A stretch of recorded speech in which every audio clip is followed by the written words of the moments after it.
It's the Wednesday edition, off and running from headquarters. Welcome into the Huddle, Fox Sports Radio, Wisconsin, 920 Milwaukee, 1070 Madison, everywhere on the iHeartRadio app that you need to hit that talkback feature today. Enter for that Saz's VIP Ultimate Experience. We'll talk about that as we move forward. I'm Drew. Billy and Armen are at their appointed posts.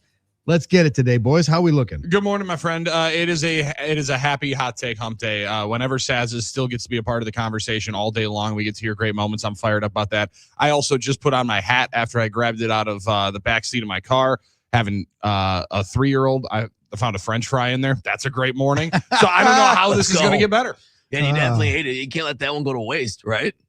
Is that one of those situations? Surprisingly, I did actually throw it away. Oh my gosh, you're maturing, brother. I think so. You are growing up, because that is one thing at some point when you pass from adolescence to adulthood, you're like, oh, I'm just gonna peel that thing off. It almost felt like the free $10 bill that you find in your pocket. Right. Now, those are always awesome. A hard one to pass up, hard one to beat. But listen, when you save yourself from that, and when I went to go find that, I walked away with leaving the light on in my car and then went back and saw it.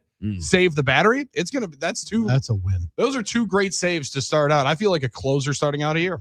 So I was wondering about that, because you guys with the young kids, what do you find more of? Cheerios, Goldfish crackers. You're gonna find. You'll be driving to your high school kid's graduation, and you look under the seat like a Goldfish cracker. We haven't had those in 12 years. Yeah, there it was. And the way I am, I'm gonna probably start crying. Like, it'll be the flood of emotions.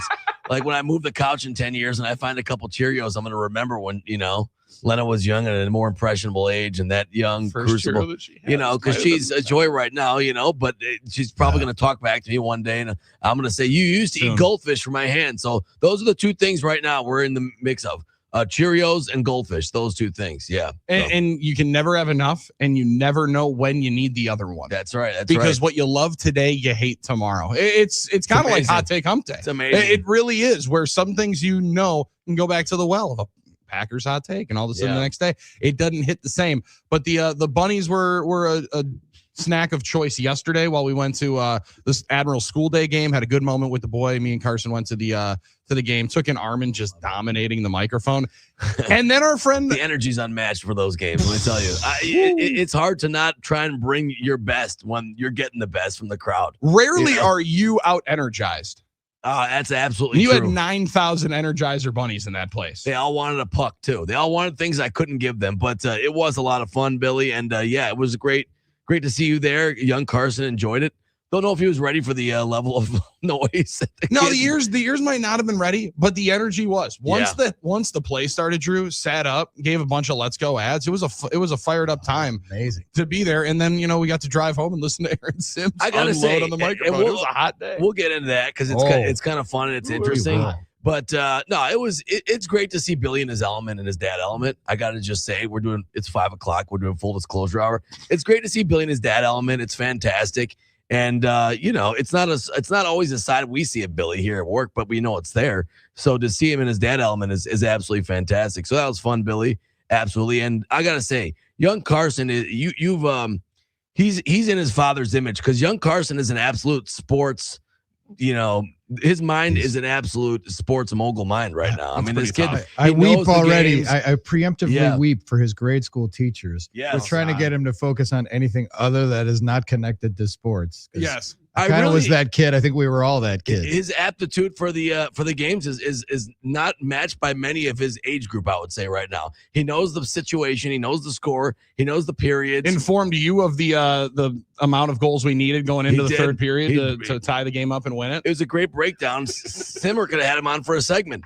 In reality, I think I was expecting him to start breaking the forecheck down for me at some point, but he was ready. It's awesome to see him have fun. All the kids have fun there. That's what sports is about, man. That's what live sports is about. It's about the energy. It's about excitement. It's about having fun, and it's about the joy of games and sports. Well, and it reminded me of Drew, you saying, go to the event, go to the show. We were just talking about it yesterday. Yeah. Go to the game. And you know what? Go to the game this weekend if you're talking about basketball. Tonight, senior night at the Kohl Center. Great example. Final home game there. Final home game at Fiserv Forum for Marquette. And you know what? Maybe final home games for the Milwaukee Bucks, because we don't think they're playing anymore after April 15th. So go to the game, because it's going to be potentially a little bit more scarce. And the weather's getting, it might rain this week, but You want to talk about fake spring and real spring? Well, the 7-day looks quite good. I'm not gonna. I don't want to get too excited, but the weather's looking nice, so it should be pleasant. Let's get after it. 877-794-1973 is where you can join the conversation. Also along the rail here on YouTube. We're streaming on YouTube, Facebook, and X. Reach out to us on this Hot Take Hump Day. We'll fire up the Hot Take machine after 6 o'clock, I would imagine. Yep, and I got a bunch of them queued up in the fryer. We don't necessarily have to wait, but there were some developments yesterday. We had a transition tag applied. Mm-hmm. We had a season-long suspension for Major Leaguer Jurickson Profar. Didn't learn his lesson, I would think. Oh, my. Man. Suspended for the entire season. Now, Yeah. I think the Players Association might appeal that, but looks like he gone. Yeah, it's going to, and 162. tough time to be asking your Players Association to be helping you out. I don't know exactly where, what in-law that email goes to, but you're trying to think of when did they instituted the half season, full season, lifetime ban in the early 2010s, maybe a little bit earlier than that. I can't remember, guys, how many guys have actually gotten the full year. Once you earn the 81 game suspension for the majority of the time, I think since that was put in place, Drew, it's felt like you do learn your lesson. Shame on you. I will take that suspension. I'll be my D Gordon and then have my friend on a podcast a couple of months later say, hey, why wouldn't you do it? I just made $80 million. Sorry. 4 years, $80 million. I'll cut half of that season in my salary. But for Profar hanging on, and this being the final year, potentially the last maybe 3 could have been if you don't produce, it might be tough to be able to rebound after that one. And last year he got the final, like the 80 game suspension, and then also postseason ban, and they didn't make the postseason. Yeah. First time in 8 years the Braves were not in the postseason. The list of guys that have gotten the 162 is short, but were a few. I was going to say there've been a few. Jenry Mejia got it with the Mets in 15 for taking Boldenone. I don't know. I'm not a pharmacist. Okay. Mm-hmm. You happen to know one. Yeah, but let's get some information on it. I've never seen these words. Marlon Byrd caught the case in 2016 for a Parmorlian. I don't know what that is. Sure. 162 games. Francis Martes with the Astros in 2020. Robinson Cano. So Robbie Cano with the Mets in 2020 for taking Stanzolol. And JC Mejia also with the Brewer for taking that in 2023. That's right. So there you go. 162 games. They got Mejia in a trade, didn't they? And then he popped the test. Then he popped the test right away. And then A-Rod, I believe, had a testosterone HGH one. Don't know if that was more of a... Well, that was his first one, but he got the longest first time one, I believe. Yes, and 14. So last year on spring training, almost a year ago, March 31st, a Profar tested positive for a banned substance called human chorionic gonadotropin. I don't know, man. Gonadotropin. I understand why, but gonadotropin. I'm not taking anything called gonadotropin. Gonadotropin, a hormone normally produced during pregnancy that in males can stimulate the production of testosterone. So he got the 80 games for that. And this time it was exogenous testosterone that he tested positive for. Well, and its metabolites. And I'm interested to hear if there's a conversation of, we were just trying to have another baby. We're just trying to have another baby.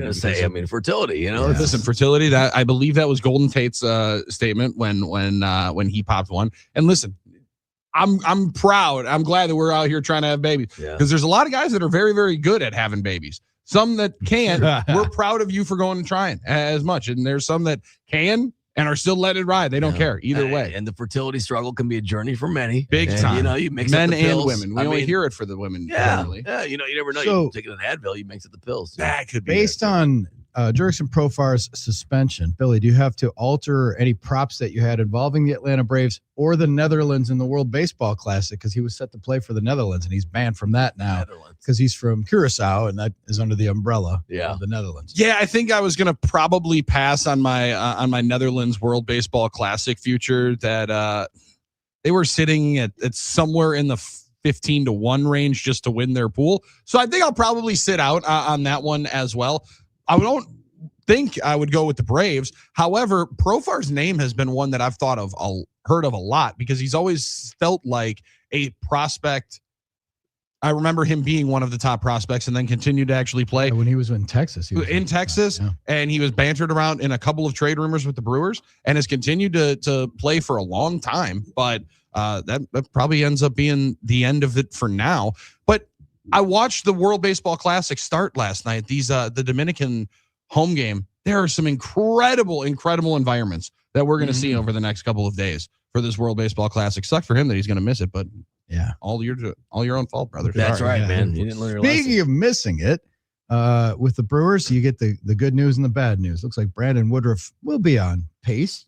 He's going to make his Cactus League debut in a couple days. Nice. Had a good throwing session. He's going to get built up. It looks like he'll get to 5 innings because he'll get, I guess, 3 starts in the Cactus League. And it looks like he'll be ready to open the season in the rotation, maybe even opening day.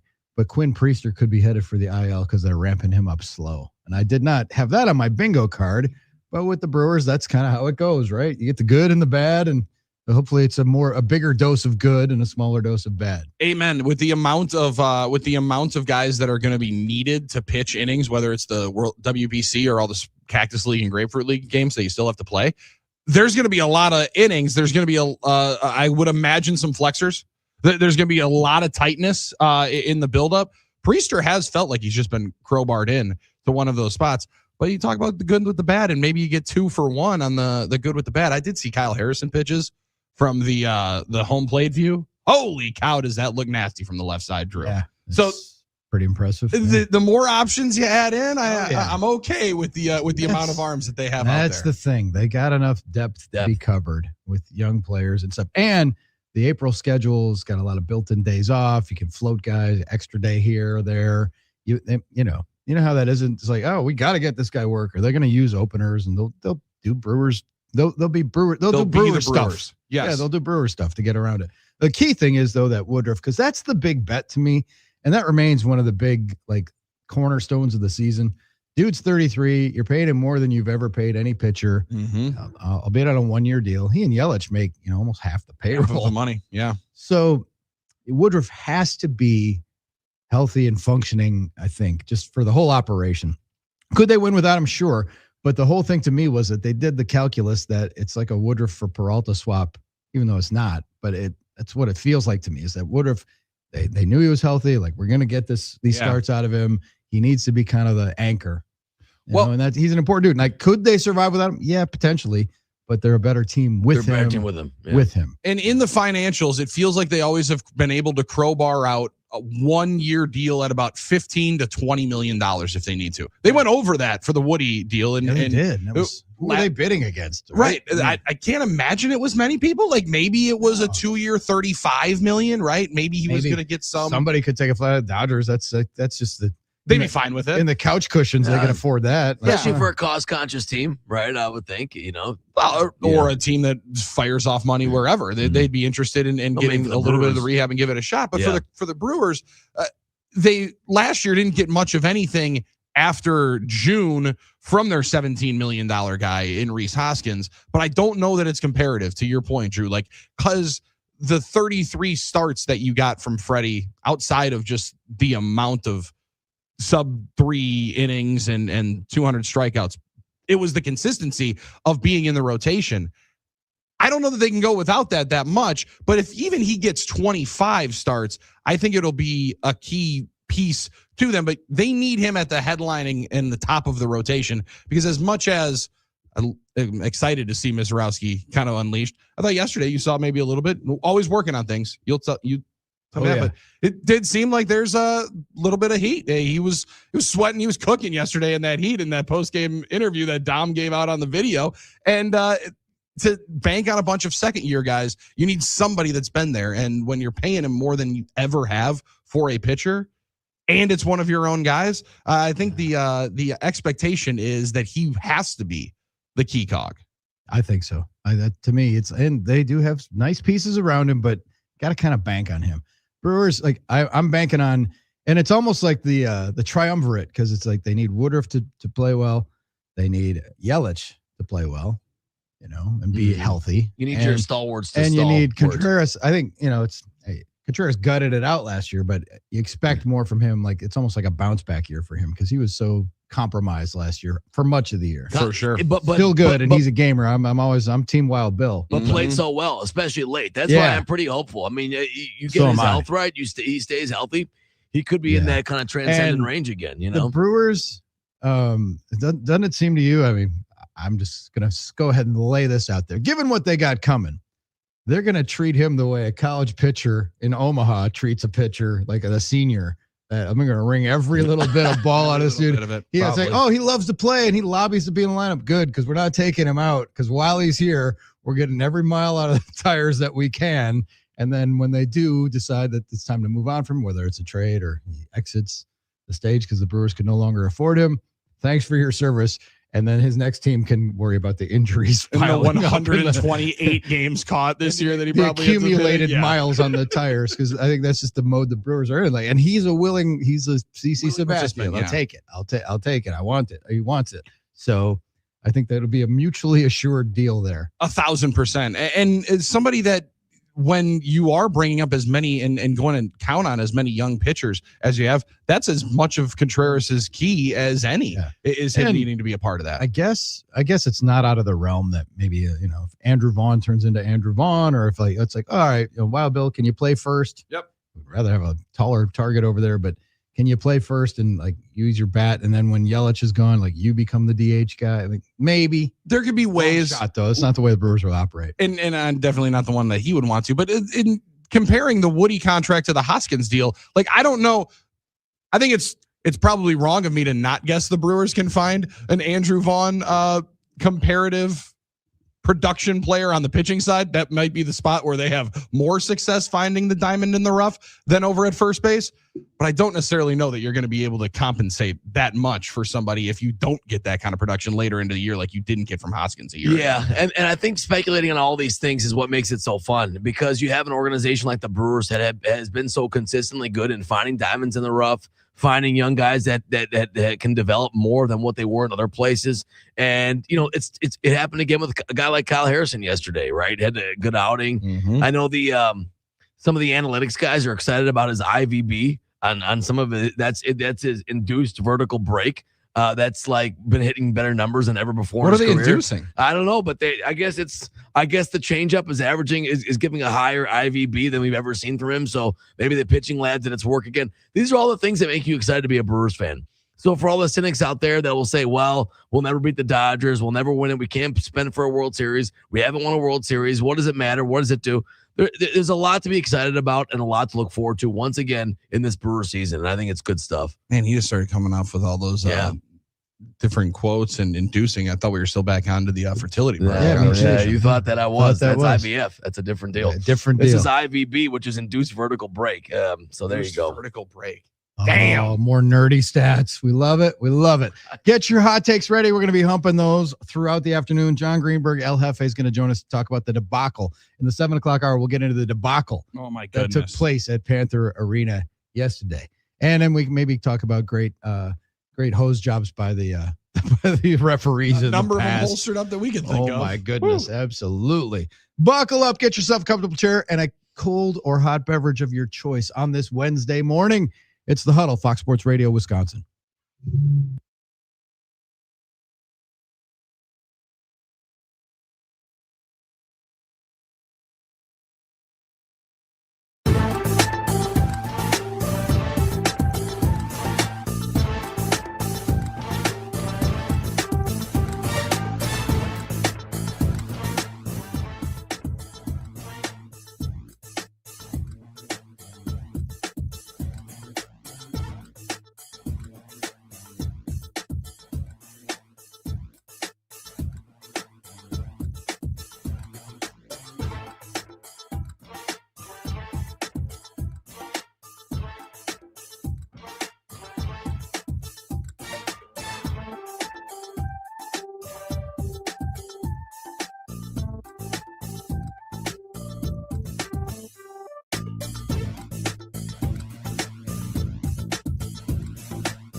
Rolling through a Wednesday in the good land. It's the Huddle. Drew, Billy, and Armen bringing it to you. 920 Milwaukee, 1070 Madison, iHeartRadio app. Don't forget to smash that talkback button. Give us, when you do it, smash that sucker. And it's the Saz's VIP experience. Our buddy Saz and his crew, and that is a huge crew over at 55th and State. The potentate of 55th and State, Steve Sazama, and the king of all festivals and just guru of good times is what I would call him. Saz's 50th anniversary is this year, and we are helping you celebrate. You can win tickets to the iHeart Suite at American Family Field for the second game of the season, which is going to happen on a Saturday, the March 28th, 6:10 start. But before that, you'll be at Saz's, eating, drinking, living like a VIP, catching that shuttle over to the ballpark, and then hanging out in the iHeart Suite, all free. Go to the talkback button on the iHeartRadio app via Fox Sports 920. Send a message stating your name, town, phone number, and your favorite memory of Saz's or your favorite menu item, and you can win this VIP experience. Do it now. And even if you don't win, go there for the whole weekend. Is going to be spectacular. Festa Sazama, they calling it. It's awesome. Back to the Future, where they have a massive heated tent outside, throwback specials, prices, and opening day, the Milwaukee's largest fish fry, Bloody Mary brunch. That whole weekend is going to be epic at Saz's. So check them out. Learn more at saz's.com/50 for the information. So please do that for us. We'd love to have some folks there. And we don't know if we've been invited to the suite yet, but I think we might be able to drop in. Oh, maybe. Okay. It'd be nice to see some of our smart, good-looking listeners hanging out. That would be fun. I'm bummed because I'm going to be out of town, so you guys are going to have to do it for me. We'll hold it down for you. Yeah, you're going to have to hold it down for me, indeed, and have a good time. I'm trying to think of how many opening days I've attended in high school.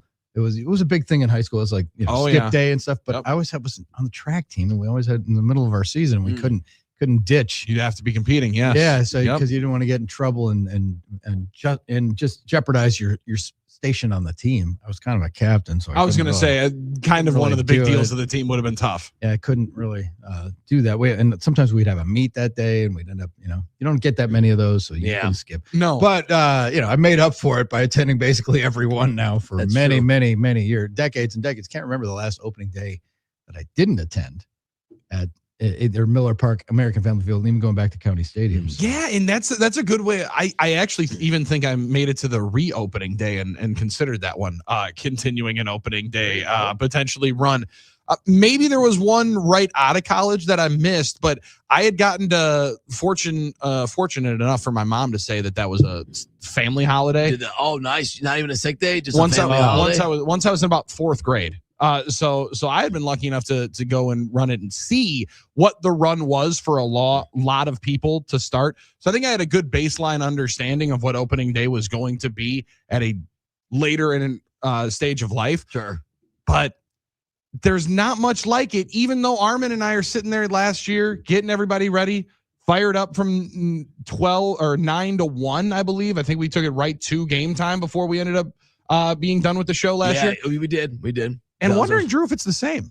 Because it feels like it's been a little bit tempered over the last couple of years. I don't think the demand for being out there has been what it needs to be. I felt like we did talk about that last year, that was a topic now that I'm remembering. We're slightly disappointed. Because I was wondering where the energy was and the excitement. I think the Yankees series had a lot to do with that. It's just the reality of it is when you get bludgeoned like you did with the torpedo bats for 3 games, the excitement is tempered a little bit when we roll out Elvin Rodriguez. But the thing is, there's still an energy for the ceremony that is opening day here in Milwaukee, and there always will be that. Now, how many you've been to and how many I've been to, that's tough to define.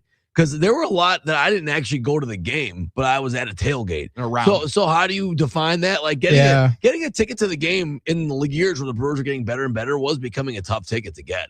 And if you weren't really ready to shell out a lot of money or buy a ticket package or find someone that had a ticket and this and that and work those angles, it wasn't always necessarily going to happen. So there were years I missed going into the game or had some duties with the station or being back here, but usually was at some sort of festivity, either was working a show or being in a tailgate party or being in an event or something like that. I mean, they came up with the Arctic tailgate to try to see who was going to get. That's the thing. Who was going to end up with them. Yeah. Point, I hate to point. Go ahead. A typo guy, but there's a graphic on that's a dense dog advisory instead of dense fog advisory. That could be a thing. I'm glad somebody else saw the same my thing. My dog's not that smart, but I wouldn't say she's dense. I don't know if you read the Ring app updates lately.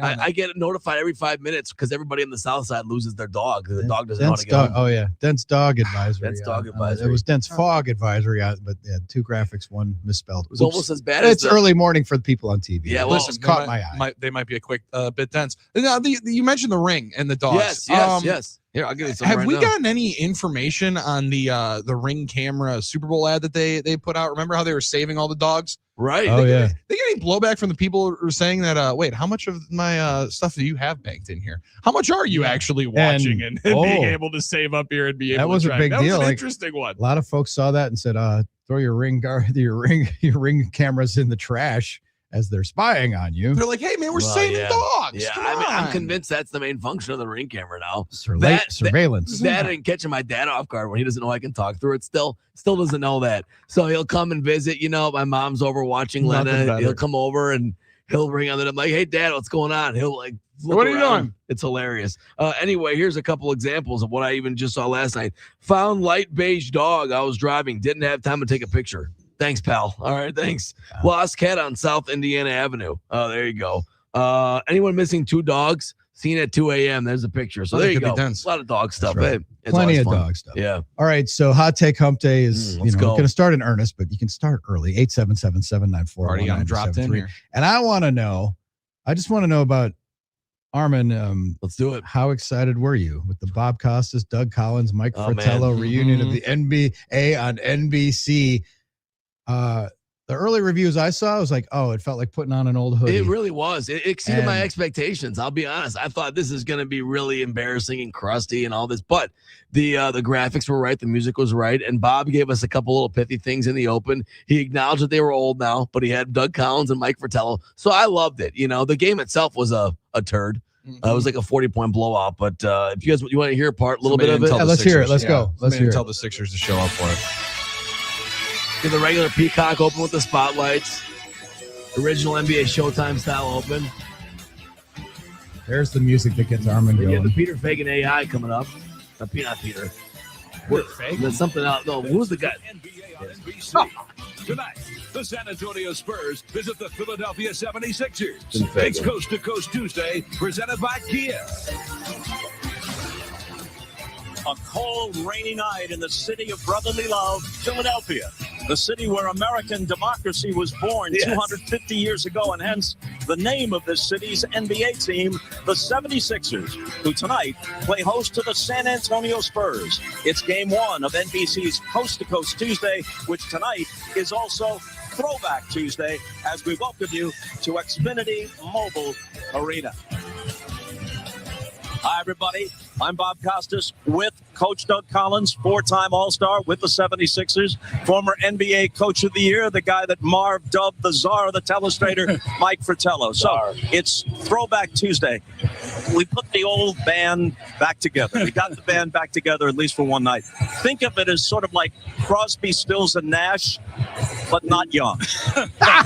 Only Bob can deliver it like that. And I'll be honest with you, a lot of people don't realize he's 77? Come on, he sounds really good. That was fantastic. I meant James Fagan. James Fagan was the famous voiceover guy that would do those promos and do the intros and stuff like that. He has passed, but they're using AI to put his voice together. So that was great. It did sound great. Peter Fagan. Sorry, no, not Peter Fagan. That was Jim Fagan. Armen Costas really only 73. You aged him a little. Oh, my bad. He's 74 in a couple weeks. That explains it. He sounded great last night. So it was good to see, like I said, the game itself. But there's a one night to throwback. Like, I don't think it's going to totally change the way people feel about the league or anything like that. No. But it did make the elder millennials feel good for one night, Billy. I was going to say, what else? The millennials, you need something to warm and fuzzy.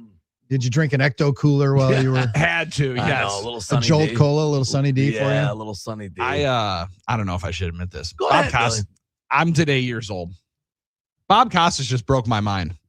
I did not put it two and two together that the 76ers are because of the birth of democracy and America in the city of Philadelphia. No, come on. You knew that. Come Dude, on. What did Are you you think kidding? it meant? I'm going to be completely honest with you. I never thought about it. You never thought about it, right? I just never thought about it. If you thought about it, you would have figured it out. You're a smart guy. I'm looking at the logo. I'm looking at the stars over the 7, looking like a basketball. That's amazing. And how stupid could you be? But when I was growing up, it was the black uniforms with just Sixers over the front of it. I'm like, wow, that's a creative way of saying it. Oh, 250 years of America, 31 years of life. Thank you, Bob Costas. You think they just I've never appreciated Bob Costas more than I do right now. He was educational. Holy cow. You think they just picked a random number at his moment? I honestly have no clue. Billy thought it was the area code. It was like 760, so they're the 76ers. Yes, 1,000%. Wow. Okay, Wow. 49ers, have you thought about it? All right. When's the last time you had your mind blown? Right? It's a gold mine. Yeah, Gold Rush. 1849. When was the last time you had your mind blown by a simple fact like Billy just did? Oh, it happens all the time. 877-794-1973. Might be a song lyric that you misinterpreted and you found out, that's what they're saying. How about when, is it Keith Urban? Who sings it? Take your cap and leave my sweater. We've got nothing left to weather. Sure. It's Cat. I'll take your word for it. Not Cap, it's Cat. It's Cat. Now that blew my mind. I didn't know that. There you go. There's an example. I'm just saying there's an example. I was going to say, so Billy's mind is blown. There you go, Billy. You learn something new with every day. On the Huddle. So definitely shouldn't have admitted young Carson. No, it's all right. Like I said, young Carson will know all kinds of stuff about that with teams, but when it comes to like state capitals and stuff, who cares about that? It'd be tough, like the 76ers and the 49ers and, Oh, my gosh, dude. Yeah. Wow. The 76ers. I'm not smart. Mind blown. Dude. Thank you, Bob Costas. This is the, if you do the math, this is the 250th year. It is 250th year of celebration of America. Which I think there's a word for was roundhousing the. Here's one for you, Billy. The Cincinnati Reds. It's not like they're not a celebration of communism or anything. It's shortened because it used to be Red Legs, and they're just it's a shortened version. But Cincinnati Red Legs for the Red Sox. And that was a last year thing, I believe, during a Wikipedia search. As I read through that one, as I read through more and more of those the issues that they had at basic that point. Was at one point was there Cincinnati Blues where they rival teams, and then the Reds survived and advanced, or what? St. Louis got the hockey team, and somebody else got the baseball team, and it just passed it around that way. We got White Sox, Red Sox, Blue Sox. Why would you not want to have more of it? Well, yeah, but that they say White Sox. You can't just say, you can say Reds, but not. Anyway, Red Sox, yeah. Reds, Red Stockings, Red Yeah. Legs, the Cincinnati Red Legs. Now, there is a word for the 250th anniversary. Speaking of Googling things, I didn't know until just now. It's the semi-quincentennial. So, all right, happy semi-quincentennial, everybody. We'll be celebrating it this year. Oh, dude. Yeah. Yes. So We're going to there be you go. celebrating that. Yeah. It's going to be an hell out of it. epic parade this year for 4th of July. I'm already looking forward to it. Fireworks show. Anybody All right. remember all the great bicentennial celebrations back in 1976? Well, I don't remember it, but I know they existed. Yeah. They existed. I wasn't really aware too People much. had to have been letting it absolutely I'm ride. sure it would have been an absolute That was ripper. yeah. Well, you know. I got a feeling Jelly Roll is going to put on a show to celebrate extra, celebrate that extra 250. fireworks that night as well. Yeah. Like sponsored by Harley Davidson over at Summerfest. Can't We're wait. talking. Can't Okay, wait, can't let's wait. go. While I was gone, it was usually a big deal. At least for me, it is like when it's like getting the Sears catalog or something. It's like you get that list of the Full lineup. stage. Yes. The full lineup came out while I was in Mexico, so I did get that alert, and I was surfing through that. I'm like, oh, planning out my Summerfest journey. Scouting out this the year. whole thing. Oh, Absolutely. absolutely. Are you Yeah, it's kidding gonna be me? a blast. Now, this is going to be a nice deal to have the 5 a.m. show when it's not the 11 nights and 11 Yeah, days, right? Because that's true. that full week would have had to have been the Drew Olson old Those school Friday vacation shows ones. might be a little bit foggy because I'll be on the ground still closed probably, but Because power through. I think my absolute favorite, and people, we had the story last week about the sleepcations. Nobody outside of Milwaukee understands why Drew's vacation that you used to take was my favorite yeah. one. I'm taking the whole week of Summerfest Taking a off. whole- Sorry, guys. Really? I 2 weeks, took huh? the week. Yeah, those 2 Weekend- weeks. 2 weeks. Yeah. Sorry, Epic. guys. It was when it was 10, 11 days. When it was the stretch. Giddy up. That was the stretch. Epic. Better. Where are you going on vacation? Summerfest. Every day. Yes. Yeah. So Going good. to the lakefront. That is Oh, what so are you doing? good. Flying a kite? Yeah. I don't know. It was But, an endurance test. Would you no try like question. different food every day or just? I whatever had it a was? budget for food and drinks. Yeah, it was then like you usually just like set it and $100 go. a day. It was Love that. my set, and I might as well have been somewhere else. But I did. Some days I hit it. Some days I went over. Yeah. Depends. Mostly drink. A lot. Well, the Nah, thing is, mostly drink. you could do something different in Summerfest. But then, every yeah, day. That's but true, I would do yes. stuff like during the day. Obviously, I would, play beach volleyball or golf during the day Sure. or something, and then go to the Go at fest at night. That's, yeah, Grab that absolutely. old chicken from Charcoal Grill and just Amazing. walk around with Oh, it. delicious. Nothing better. Wait, Oh, can't that's wait, good can't stuff. Wait. All right, 877-794-1973. Hot takes abound. And if you've ever been blown away by a simple fact like Billy, with the 76ers nickname, anything else that we can look at? Like, oh, that's why they're called that. I'm excited. Love it. I'm excited Especially for more of sports. them throughout the day. Let's expand our Well, minds on this A one. lot of logos in sports that you didn't really understand what they meant, and there's like little words and letters in the I logos. feel like that's almost should be our Wake and Bake story brought to us by I like it. happyplacehouse.com. Hey, Use the there's code nothing Huddle better than for that. 25% Nothing off better than that. and free shipping at happyplacehemp.com. Oh, that just 13 expanding stars. minds. 13 stars right above the 7. For I the wonder why colonies. that would be. Yeah. Oh. Expanding minds one at a time here on It's the Huddle, Fox Sports Radio, Wisconsin.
The Huddle, Fox Sports Radio, Wisconsin, hanging out with you on a Wednesday in the good land. 877-794-1973, NicoletLaw.com. Talking text line. Beat the Christmas rush. Get your hot takes to us on Hot Take Hump Day.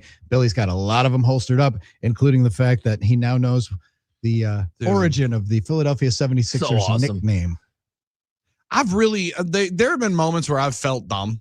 This one is near the top of the list of the dumbest I've ever Yeah, felt. but you know what, Billy? You were vulnerable and transparent about it, and that's the key. That's fair. That's why you live this life on the air, right? We've all had moments where you felt that way, and the fact that you had that moment, I'm glad I was part of it. Like, I'm glad I was part of your journey here to have that new meaning. Thank you. Yes. You know, it's probably one of the best things that ever happened to me and didn't even happen to me. The fact that you learned that live on air, that's what 76ers meant. That it stood for our founding fathers' independence or declaration, you know? Yeah, and you know what? For it to happen in the year, the 250th year, it makes sense. It works out. And listen, sometimes 250 years. You just got to trust the process. Yeah. Maybe All right, in another 31 years, I'll learn another great fact that'll blow my mind and make me question everything I've done before here. Let's swing it from, as long as we're on the East Coast, Billy. The New York Knicks. What might that nickname be for? Like a bunch of guys named Nick in New York hang out outside the pizza shop. Well, that might be. I know the full name, but so I know the full name. All right. Is it the Knickerbocker? Is it a pant? Oh, you got it. I think you got it. Yes. The knee-length baggy trousers, like, you know, the Payne Stewart Knickers now, the Knickerbockers. Nick, that became associated with the Dutch people in New York, I believe, right? Isn't that kind of the deal there? Good question. I should know. I just thought it was the bar on the east side. The Dutch settlers in the 17th century New Amsterdam. You know, okay. The Dutch settlers were New York Knickerbocker, so it's a New Yorker. Yeah. So again, the New York Knicks. And now I had a coworker at one point. He often referred to them almost exclusively as the Knickerbockers. He never said Knicks. He always said Knickerbockers. You know, maybe that. I'm starting to wonder when I have all my takes about baggy pants now and everything like that. Maybe those will make a comeback because those were kind of baggy. I mean, you never know. Mean maybe the plus fours. You mean the old? Maybe Fabletics will start carrying those. You know, the Knickers, like the old school golf guys will wear those with the high socks, and the baggies. It almost looks like we were wearing football pants. Basically, now, you're basically seeing that fashion history timeline reverberate itself now again. Yeah, I mean, there was a moment where the sweatpants at that length were a thing.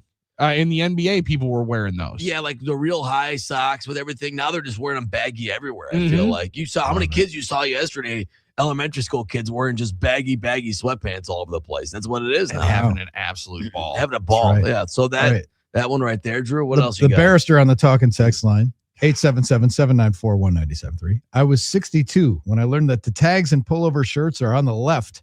Haven't pulled one on the wrong way since. Are they all on the left? They'll never be on the right? That's what he says. Well, you got in your life hack. How about that one? That's a life hack. I still put my shirt on backwards from time to time, but I appreciate knowing that. I'm gonna have to talk to Paulie Hansen because there are times, and when you're getting dressed in the dark and stuff, you pull on the Iron Jock joggers and stuff sometimes, and there have been probably 10 occasions in the last year where I've put them on backwards. Oh my god! And the logo's on the left leg, but then I'm like, okay, well, there's the logo, and I put them on. I'm like, these are backwards. And then I'm just like, what the hell? Am I an idiot? Maybe the most disrespectful thing was when Nike put the right and the left, just the L and the R on the sock. On the sock. Because then I put it on wrong. I'm like, you know what? You don't have to laugh at me throughout the entire day. Okay, I'm sorry. A buddy of mine managed a Playmakers shoe store, which was the spot on Capitol, back in the day. Yeah, there were a couple of them, but then the main one, he managed that one for years. I went to pick up our Greenfield High School team shoes there once. Yeah, my buddy managed that. And this guy's trying on. This guy's got some cash. It's payday, and he's trying on some shoes. And he's like, "All right, well, you got to have a sock on." He wanted to try on a pair of like Jordans or something, but you got to wear socks to try on shoes. Thank you. And a lot of times they have those little things, but then he told his friend, like, he hit his friend like, "Hey, give me a sock. I want to." So he borrowed a sock from his friend. Couldn't buy a pair of socks. Well, no, he borrowed a sock to try on a pair of shoes, and then he hit his friend. And my buddy's watching this unfold, and he wants to try on the left shoe. And he's like, "No, man, I need the left sock. I'm trying on the left shoe." And you think that doesn't matter, but it made sense in the moment to the guy, and the guy then took off his other shoe, gave him the corresponding sock that he was trying on, and these were not marked L and R. It was just like, dude, give me a sock. No, First of all, if your buddy, like your boys, like, give me a sock, like you're gonna First take of your all, sock off. Like, That's no, weird. That's no weird, thanks. right there. It's Let's weird in start there. itself. I'm not trading my sock That's out a to different somebody. level of friendship Yeah, right there. Listen, socks, you can afford socks. I understand saving money. You can, a few bucks, and then you're going to need socks. Also, I don't think there is a left and right. I think I just put them on. I mean, is there a left and right for socks? And some that's the high-end point, socks they may manufacture. Yeah, they might a think that certain there's way. a certain way for it and tell you And that then, it's that way. Yeah, how maybe. old? At what age do you stop putting socks on backwards with like the heel where The heel in the front. the Yeah. front? You know, that's. I don't know. I'm still putting Lena's on backwards sometimes. That's a problem. Yeah. That's a problem. So, good call, Barrister. Like that's a Good good one. call with that. That is a Now, great one. did you ever Dobblers and get the like a Lakers, yeah. European shirt or a jacket or Yes, the something? number sizing. Where- Yeah. No. I'm saying Oh. where a lot of times, like I guess us dudes, you're used to zippers working a certain way, and then women's clothes, the zippers on the other side. Oh, yeah, you have the that's left hand zipper. And like I had a jacket once that was like this Damn. European jacket. Like I don't think I'm going to be able to navigate this. I can't zip this up with my left hand. It's unheard of. It's not the way men do things. I had one hoodie let it zip up. It was enough Sometimes for it me to feels not good, want though. to. It was enough for me to not want to wear it though. It was too uncomfortable. With the zipper? Yeah. It's going like this. instead of Yeah. The other part of it is, I mean, they drive on the other side of the street. It makes sense that their zipper would be I on the other suppose. side of the shirt, I guess. But that it'll just throw you off throughout the entire time. The baby zippers are the ones that I've Oh, gosh. never fully understood. I know. And the easy one to know as to where do I pull? Oh well, buddy, if there's two, then you can go from the bottom up, and he'll still be able to. Right. Otherwise, you go down. What are we That's doing? right. Thank you, Dobbler. Yeah. Does young Billy know what the Lakers are named after? That'd be Lakes in Minnesota. Yeah, 'Cause they were the Teddy Minneapolis Lakers. Lakers. Yeah, Okay, the great yes. George Mikan. and Yeah. what is Oakland A's short for? Well, that's A's, athletics, not just right? Athletics. athletics, not just A's, not just the letter A. Well, why are they the only ones that are athletic? Well, that's a good point. Well, it was originally, I think, the Philadelphia Athletic. it was Kansas City, Philadelphia, what it they was, had yeah. other teams. Well, Absolutely. we'll get to more of these. These are fun. For a Right. guy like Hot me. Take Hump Day is upon us. Get us your I hot love takes. this. 877-794-1973. Wednesday edition of the Huddle.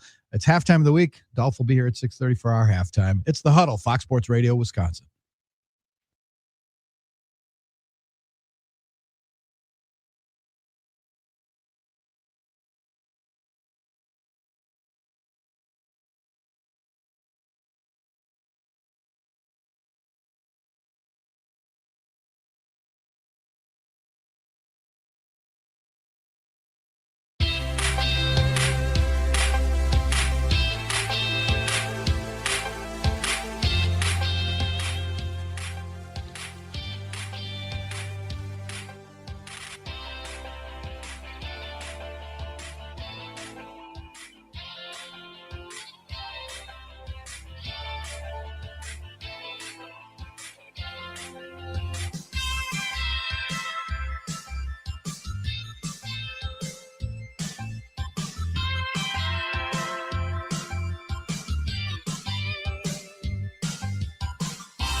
Good morning, Wisconsin, and welcome to the Huddle. I'm all for someone huddling if you have something to say. It's time to wake up and talk about the teams you love with the guys you love. It's just about getting the group together. I need you, you need me today. Let's keep touching each other. Let's make sure we feel each other. Let's make sure we smell each other's breath. Watch us on YouTube, Facebook, and X. You need 15 or 20 huddles to correlate with a number of cameras. Take the cameras off the field, then there'll be no huddles. Now gather around because it's time to huddle up. West left slot, 323 wide stick on one. Ready, Biller, for blitz. If it looks like man coverage, I'll check. I'll go 200 yes. You got to cut and crack. Now cut and crack. Red, right, 18, Bob on one. Ready, cut him and crack. If you look at this play, what we're trying to get is a seal here and a seal here and try to run this play in the alley. We know exactly what we got to do. All right? That's all we're going to y'all do. Let's go out and kick some tape. All right? Let's go. 1, 2, 3. Keep doing what you're doing. Sit our guys out and make the play. Be right, all the way outside. Wide, left, fake, 396 bag, be hand, see puck. Is that long enough for you? I want you to be proud of your profession. It's a great profession. Go out there and play this ball game like I know you can play it. With Drew Olson, Mythical, legendary figure. Bill Schmid, Oh, my God. This man's been out all night. and Armen Sarian. This is it. Don't get scared now. Sanchez, we ready? Fox Sports Radio Wisconsin is on the air.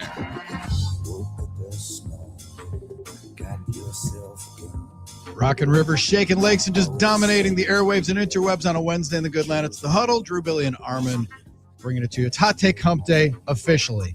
877-794-1973, NicoletLaw.com talk and text line. It's also Let's Celebrate Personal Growth Wednesday, as Billy Schmid has discovered that the Philadelphia 76ers are named after 1776 and Philadelphia. It's a good life. Declaration of Independence. All right, let's do another one. Stuff. I love So this. Billy is now on the national treasure mode. Yeah, and Marcus in Iowa, I love that one. He goes, dude, you didn't really need Nicolas Cage to figure that one out. My wife's going to love that one. That's her favorite movie. I do like the personal growth thing, the self-actualization, and the I don't know what the right term is. Realization? Promoting. I don't know that I promoted anything other than I'm an absolute moron. No, you didn't do like what Doug Gottlieb did, declare victory. But we did That's it. fair. Yeah, we did it. Yeah, we did it when they won last night. Gottlieb deserves to absolutely take a little victory lap. Absolutely, he does. The way they won people 4 games last year, and the now way they've people were won. lighting him up, trying to make him a joke. They've won 18. He they advanced in the Horizon League tournament. They won their first game. They're headed to Indy. They get to extend their season, and that was glorious. Like the students got a chance to. It looked like there was a good 25 or 50 people jumping around. Yeah, it was a Doug Gottlieb. raucous crowd there at the Crest. Yeah. I was excited, and to be able to see, I'm excited to see the Schefter post about it. Right, like I mean, he was very excited to post when I think they ended up with the 4 wins. I'm interested to see if he's going to post like a game start time when they get to Indy for their quarterfinal. He was getting lit up by everybody last year from all angles, and they're pretty quiet right now. I don't see. I'm got my binoculars out. I'm looking for them. So his message to recruits was, you can either be part of the greatest turnaround in college basketball, or you can watch it on TV. It's a good bar. There you go. That's a good bar. A good bar. And now he said, how do you like me now? Now, Armen would be able to, I think, gatekeep on is that maybe the greatest turnaround in all of college basketball? Would that be considered? I don't know about that. I have to really do some research, but that's a high bar to clear. To call that the greatest turnaround in college basketball history is a high bar to clear. Now, that being said, maybe he just meant for this pretty year. Impressive. 1,000%. Wins to 18 wins in a tournament W. And it's pretty nice. And they finished ahead of the Panthers in the standings, didn't they? I think so. And also, I think the tough part is, Drew, when like you go from, it wasn't just his team won 4 games. I think they had won 6 games combined in the 2 years prior to as well. So like it was. Well, Sonny Wicks was good the year before. Oh, sorry, Sonny Wicks was very good the year before Sonny years, came in. The Will Ryan years. Yes, I apologize. You're correct. So like that's a hell of a move. And it deserved victory lap last night for him. And listen, who knows? Maybe they end up going and stealing that thing in Indy. Every recruit you have 2 choices. You can be part of the best turnaround story in college basketball, or you can watch it on TV. And we did it. We freaking did it. I love that. That's awesome. Hot Take Hump Day is open now. The floor is open. 877-794-1973. We are, of course, 920 Milwaukee, 1070 in Madison, everywhere on the iHeart app and the YouTube X and Facebook streams as well. You can hit us up. And those chats are find kicking. all those. Absolutely. So, all right. So hot take hump day, you begin there. And then we got a bunch of them holstered up today, and they could be about anything. We have some of our best discussions about snack foods, cookies. Armen was the Oreo thins. Are they better than the Oreo double stuff? Not We even have close. these things. You got the thins. Come on, we need the cream in the middle. Now, the most stuff can be a little indulgent. I'll admit that. The most stuff. But listen, we were there at the Admirals school day game yesterday, which we'll talk to Greeny about. We have a lot to talk about there. And we saw all kinds of snacks yesterday. I told Billy, lots. I was texting him that I think it was Mrs. Taylor's, one of her classes. She had like a whole, I don't know, because I was getting to all the teachers yesterday in the sections and stuff. She had a whole cooler full of Uncrustables. I don't know what that cost or how many boxes of Uncrustables, or can you get them in bulk? Because if you can get Uncrustables, if you can get them in bulk, we got another thing now to work on right here. But man, there were so many snacks going on yesterday. So snack foods were aplenty yesterday. We go to Costco, we can get the industrial size and put that in the freezer right behind you. But she did roll in like a college football team, Drew. This big old cooler worth of Uncrustables and snacks. Needed them. You have to have those to keep the kids fed. I know I'm not gonna take one, but I'm like, would you miss one? I mean. You know what I mean? But I didn't do it. I didn't take the kids' snacks. Always a big deal on the field trip when mom would give you a couple of bucks to eat at like the zoo or something. Listen, you had to go to a concession stand. It was always a big deal. The ice cream line, the bubble waffle and ice cream line was getting worked out at the arena yesterday. I can imagine. Worked out. Well, okay? and meanwhile, the beer line, no waiting. No. There was no waiting at that line. It was crazy. Everyone did look at me strange when I thought about walking in there. But the hot take was, we were talking about it yesterday, the days of being able to send you with a couple of bucks. Now you're really trusting the youngster. Because don't you kind of have to send them with mom or dad's credit card that could potentially get hit a couple of in different these places? Cashless buildings. Yeah, that's right. That's why the teacher brought all the snacks, because what kids don't have the credit card. I was informed that they make a one-day exception to take cash yesterday. By some of the people working, which is a genius idea. Genius idea. But in general, I don't think a lot of places would. So if you are a kid going to a game, you got to take a credit card, or some places will let you put cash into a machine to spit out. Did they have that? There's like one at the Brewers stadium, I think, but otherwise that's a day and age that's gone by. Since Billy had his 76ers epiphany in the first hour of the program, realizing thanks to Bob Costas, Mike Fratello, and Doug Collins, that 76ers comes from 1776, and as our nation's getting ready, as we celebrate the 250th anniversary, Billy found that out. Incredible. Janny in Appleton hits us up, and she said, I learned several years ago that the Brewers logo is actually a ball and glove. I felt like an idiot. That's a good example. There's plenty of people around that did not know the M and the B, that they just see that and they don't know exactly. Thank you. The more you know music. The M and B has fooled people and will continue to do so. It has fooled people since it was debuted in the late 70s. And it frankly does to this day when people around the country see it. And it's one of the reasons why I think it ends up being talked about as one of the better logos in sports. As the Brewers have sporting it today, and they rock it in, and good on the Brewers for realizing, like, hey man, we can craft a little bit of an adjustment from the 82 one, but we need to go back to this. As much as the little barley leaf underneath the B was or the M was nice. Yeah, this is home. This is home. This is right. The M and the B, it does feel right. Dodgers. So anybody know I didn't know the Brooklyn Dodgers until a few years ago. LA Dodgers were the Brooklyn Dodgers. Why they called them the Dodgers? Dodging the streetcar. Dodging the streetcar. There you go. Yep, so there's Brooklyn one Dodgers. Yeah, and so I mean, they were dodging the cars. That's why they're the Dodgers in the streets. Because in Brooklyn, outside of Ebbets Field, there was the streetcars, and you had to dodge the streetcar to not get hit. And the Brooklyn Dodgers, hence the nickname. It seems based on that. And then, it's incredible. Yeah. And there's a lot of jazz music in Salt Lake City. It's what it's known for. That one's a good one. That's an easy one. The jazz, that one should have, they should have changed that name. With the mountains, Utah Jazz, come on. I agree, but then they got too far into not changing it. New Orleans, it was too late. The New Orleans Jazz that moved to Utah, and it's really, we couldn't come up with would have made some more sense. Mammoth, or what's the Utah? The Utah Mammoth is a phenomenal one. Yeah. They could have come up with a Yeti. They could have done a lot of different things. Different. The Yeti, I heard that got blocked by the Cup Company, right? Oh, by the cooler company. 20 years ago or 30 years ago, and they would have. They could have. But listen, I don't know exactly how many in the Tennessee area roam around and run through, but the Grizzly Bears in Memphis have always cracked me up as well. Of the thought from the old Vancouver days, definitely going to be a lot of Bears up there. Not as many down there as the FedEx Forum. All right, so hot take hump day. One came to me as I was watching the news that Kyler Murray's going to be released. He did his farewell post and everything. He's gone. Arizona. No shock. They're just trying to get out from under the cap hit. They're going to take a huge hit this year and kind of move on. So Mike LaFleur is going to have, one hand tied behind his back, and he very well could end up with Malik Willis there. Could. As it would seem, because obviously, you're going to go from, he's going to go from the guy who kind of put the paddles to his career to the guy's brother. And it would seem like that'd be a seamless transition because, Mike LaFleur can learn everything he needs to know from his brother about Malik Willis. And Malik Willis, obviously the character's not a question there. Not a question at all. The question is he worth dumping, 20, 30 million a year into, or do you have to go get a young quarterback and he's a placeholder?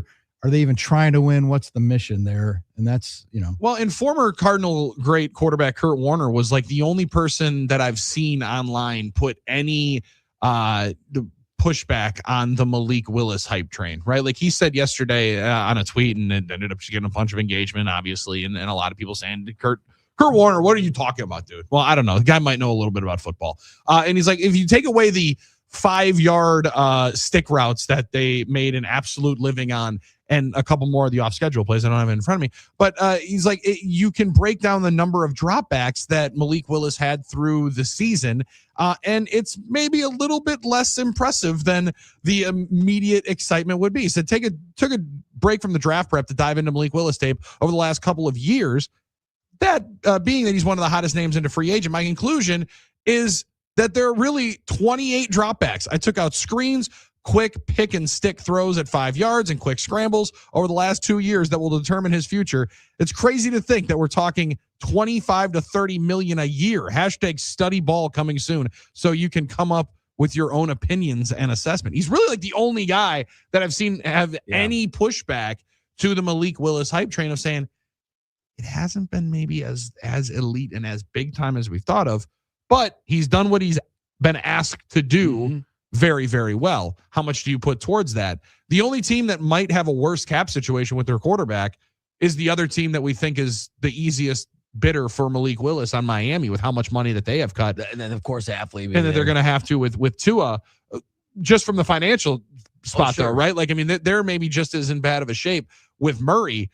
But I also think the Cardinals might get bailed out a little bit about it because I saw this online yesterday.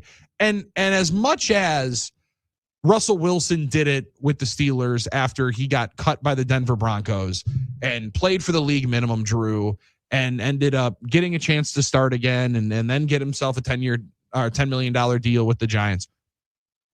It really doesn't there's not a ton of incentive for Kyler Murray to play just on the minimum. And absolutely it's helpful to your team. The team is absolutely going to want you to play on the minimum. But as you're the player coming in, trying to put the paddles to your career, rolling into, say, Kyler Murray goes and plays for the Minnesota Vikings. Well, I did still invest a first-round pick and paying $10 million to this J.J. McCarthy cat. If you stink on ice through 3 games, we'll very quickly move off of you if we're only paying you $1 million.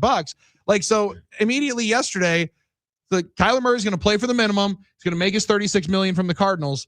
The Cardinals might get some of that money more offset, I think, because for Murray's camp, sure, I can play for the minimum. I'm going to get that $36 million, but I want you to be paying some of it so you're actually invested in me throughout the year that I know I get a little bit of runway. Like an investment in the player. So I want to know that you have a plan for me going forward. And it's not just, hey, we did give this guy $1 million, but we can cut him at any particular point in time. And then you're sitting on the street with no chance to be able to play next year. I do think it is pretty interesting going back to Kyler and going back to the Malik Willis discussion. I think Kyler still offers a better set of skills in a lot of ways, especially throwing the ball than Malik does. And as much as I love Malik and what he did as a backup, there was a fair point to be made that a lot of it was curated with a certain type of running offense and checkdowns and play actions. But if you're talking about traditional drop back, it wasn't a lot of that. I mean, they ran the ball out when Malik was in there. Malik did a good job scrambling. It's good in short bursts. It was good for the role he had to play. But can he be a starter now? Is a completely different, a completely different thing. I think there are 2 factors at play here. One, your perspective of what a success is for a quarterback changes when a backup goes in. You don't expect much. So when he does anything, you're excited about it. And you fall in love with that idea as the backup. And the plays he had to make, he did make. But there just he wasn't asked to do a lot of them in terms of the drop back passing and things like that. So we'll see how it goes for Malik as a starter. Now he's earned the opportunity. He's earned the money. Congrats to him wherever he goes.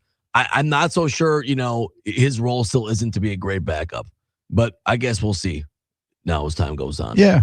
I mean, it's good. There's opportunity. Yeah. There is. And listen, being a great backup is not a bad job to get. I mean, like, and it still doesn't mean like you can't be Case Keenum and roll up and you're starting an NFC title game because somebody in the middle of the year gets hurt. But, you're going to have jobs, you're going to have opportunities, but that's the first one because otherwise it's only been a Malik Willis love fest. I don't know if you've heard anybody else kind of tamper down the excitement and the money that he's going to get. Not necessarily. There's a few people that are like, really? Like, I didn't play that much, but I don't know. There's precedent here, right? It's supply and demand, right? Because Hasselbeck, Flynn, like those guys. He had a lot of success as the Packers backup, but the success he had wasn't as a traditional backup, drop back quarterback, as a starter, as what teams might want. It was doing things, not a gimmick totally, but a unique skill set for him. Right. Yeah. And if you talk about the true change of pace, if you can have a change of pace quarterback, he would be that to whatever Jordan Love was when he would come into the great game. situation. Yeah. Then, so with Kyler Murray, you can show highlights, and this is a great thing about the NFL. You could do it with Trubisky or Fields or any, you can find moments and glimpses where they make great throws and great plays. And then Kyler Murray's last snap, did you see his last snap as a Cardinals quarterback? It was a shotgun snap that he wasn't looking for, and it hit him in the face, and hit him in the face and was recovered by the other team. I think they were playing maybe Tennessee that night. That sounds right. The visual will kill you reputation. And that was his last snap. Apparently, someone showed his last snap was like on par with like the butt fumble. It was embarrassing. It's like when Jordan Love fell over on the hard count. On that image was for anyone that wanted to say he's not it or wanted to make fun of him. They used that as the lightning rod image. So. Well, and instead, then you were this close to having Caleb Williams' final image of the 2025 season, him walking off, throwing the helmet on being petulant and angry during the playoff game, and we're unable to finish the job off. And that leads right into Hot Take Hump Day that rolled in the Chicagoland area that drew your hot take of the Bears' regression and Armen Sarian's flag just as firmly planted in to true dirt, not field turf, real grass, real dirt, real ground. The flag has been planted that the regression is coming for the Chicago Bears. And yesterday they got a sudden jolt of it from that center position with Drew Dahlman, 27 years old, hanging it up. With all the guaranteed money due him and stuff, he had the $40 million contract, $28 million. He took the first year. Got $18 million in cash, $6 million of a signing bonus that apparently the Bears might be trying to go and grab a little bit of. He had $12 million in 2026 on the table, $12 million in 2027 on the table, and it is now gone. I just want to congratulate Drew Dahlman for making a good decision, thinking about his future, thinking there's life after football. You don't need to play for the Bears. There's a lot of other great things you can do in life, a lot of other jobs you can do. Oh yeah. What a great job by Stanford degree. Great decision. Already has financial security. Great news. Yeah. So he's out. They lost their left tackle, right, to when you get a season-ending ACL blowout in the playoffs. Yeah. Done. Going to be a tough one. And that part of their thing, like they won all these close games. It was so awesome, right? And we came back and won all these games when we were trailing by 2 scores in the fourth quarter. Well, I like teams that don't fall behind by 2 scores in the fourth quarter. That might be a better stat to have, yeah. But then to lose 2 of your 5 offensive linemen when they had basically their whole preferred 5 every snap last year, which doesn't generally happen. Didn't happen to the Packers. Doesn't generally happen in the NFL. Now you're already down 2 starters. And then that's without the normal attrition that happens in camp and injuries that are going to happen during the season. They're going to have a different offensive line. What was the key more than anything else to their renaissance? Yeah, sure, Ben Johnson, but the bulked up, improved offensive line. Yep. They kept their quarterback from getting sacked 70 times, and they let him cook a little bit. He might be under a little more pressure this year. Then you got the first place schedule. Then you got 2 of your 5 offensive linemen already out of the picture and not accounting for what's going to happen. So I'm sure they'll go after Tyler Biadasz and they'll say, oh, look, we got our guy, whatever. But it's not going to be the same. It never is. And I'd rather be, I think Armen's just sitting there just waiting for the smoke. I'm hoping. As you laid all of those out and the immediate pullout of Drew Dahlman in the middle, 17 starts from Joe Thuney brought in from the trade from the Kansas City Chiefs. 17 games started from Drew Dahlman. 17 games started from Jonah Jackson, the guy they brought in from the Rams as well. all three of them, and Jackson as well is a dude that played 4 games in 24, 12. So he missed 5 games in 23, missed 4 games in 24. That's the healthiest he's been in his career. And for Tooney, he's now going to be going into age 34.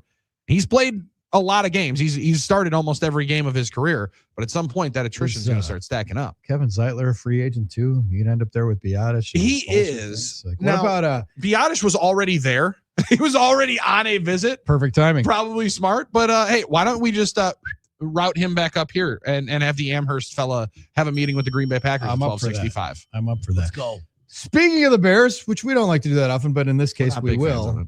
Scott Dolphin from the Country Station Down the Hall, our halftime correspondent, is a Bears fan. We'll get his reaction to the Drew Dahlman. I can't wait. Shocking retirement at the peak of his athletic powers. I'd like to see more Bears do this. Yeah.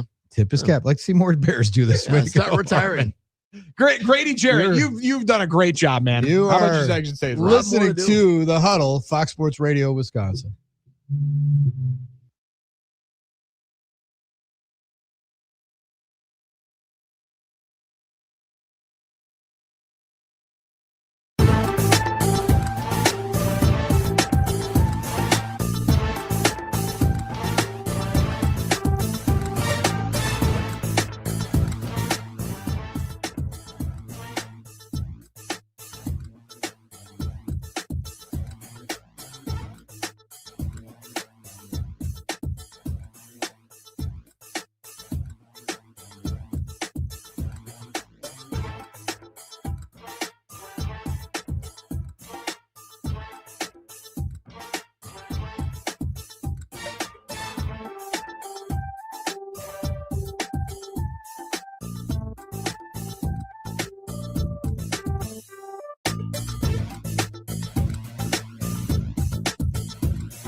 We've reached halftime of the Huddle, halftime of the week, halftime of this edition of the Huddle, Fox Sports Radio, Wisconsin, 920 Milwaukee, 1070 Madison.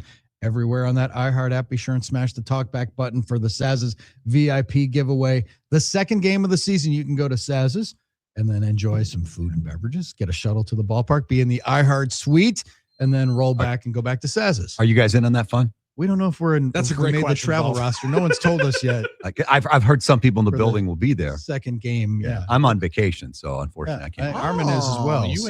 and Armen on Scott Dolphin vacation from the there. Let's country go. That's station what I'm on the talking hall, about. our halftime report. So, Dolph, we were just talking. We couldn't wait. We were just talking about Drew Too Dahlman's sudden retirement. How about that? 27 years old, the peak of his athletic powers. I've had enough, thanks. 2021 draft pick.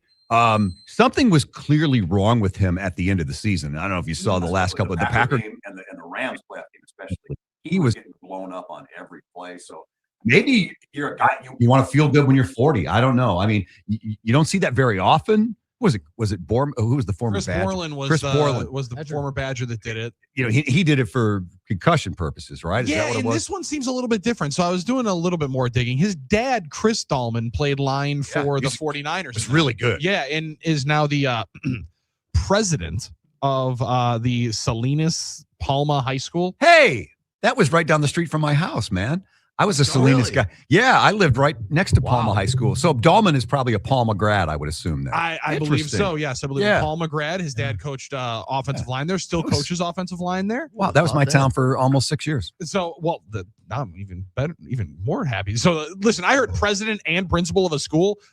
Palma seems like an impressive establishment. It's a machine. Yeah, yeah, all boys school, or at least it was when I was Sure. there. So, I mean, that makes a lot. And then he goes to Stanford, same way that his dad did. His dad retired after 7 years in the league. He retires after 5. You get your money, get out. Graded out with the Falcons high every single year as a. It's just hard to believe he was picked up and drafted in 2021, and now it's calling it quits. They missed some time with ankle injuries. That was the only one I could see. So that is different than Borland. Everyone assumes it's concussions, right? Everyone just goes to head. Sure. Where instead he's like, you know what? Maybe I want to be able to walk and bend down a little bit more. I get it. I get it. I'm disappointed to see him go. So now the Bears are in scramble mode. I think they're going to have the former Badgers in for an interview. Tyler Biadasz. Yep. They're going to probably. They're not going to get Tyler Linderbaum. I think he's going to be too expensive. But, all of a sudden, now what do you do with the Bears? They drafted a guy last year in the 5th or 6th round.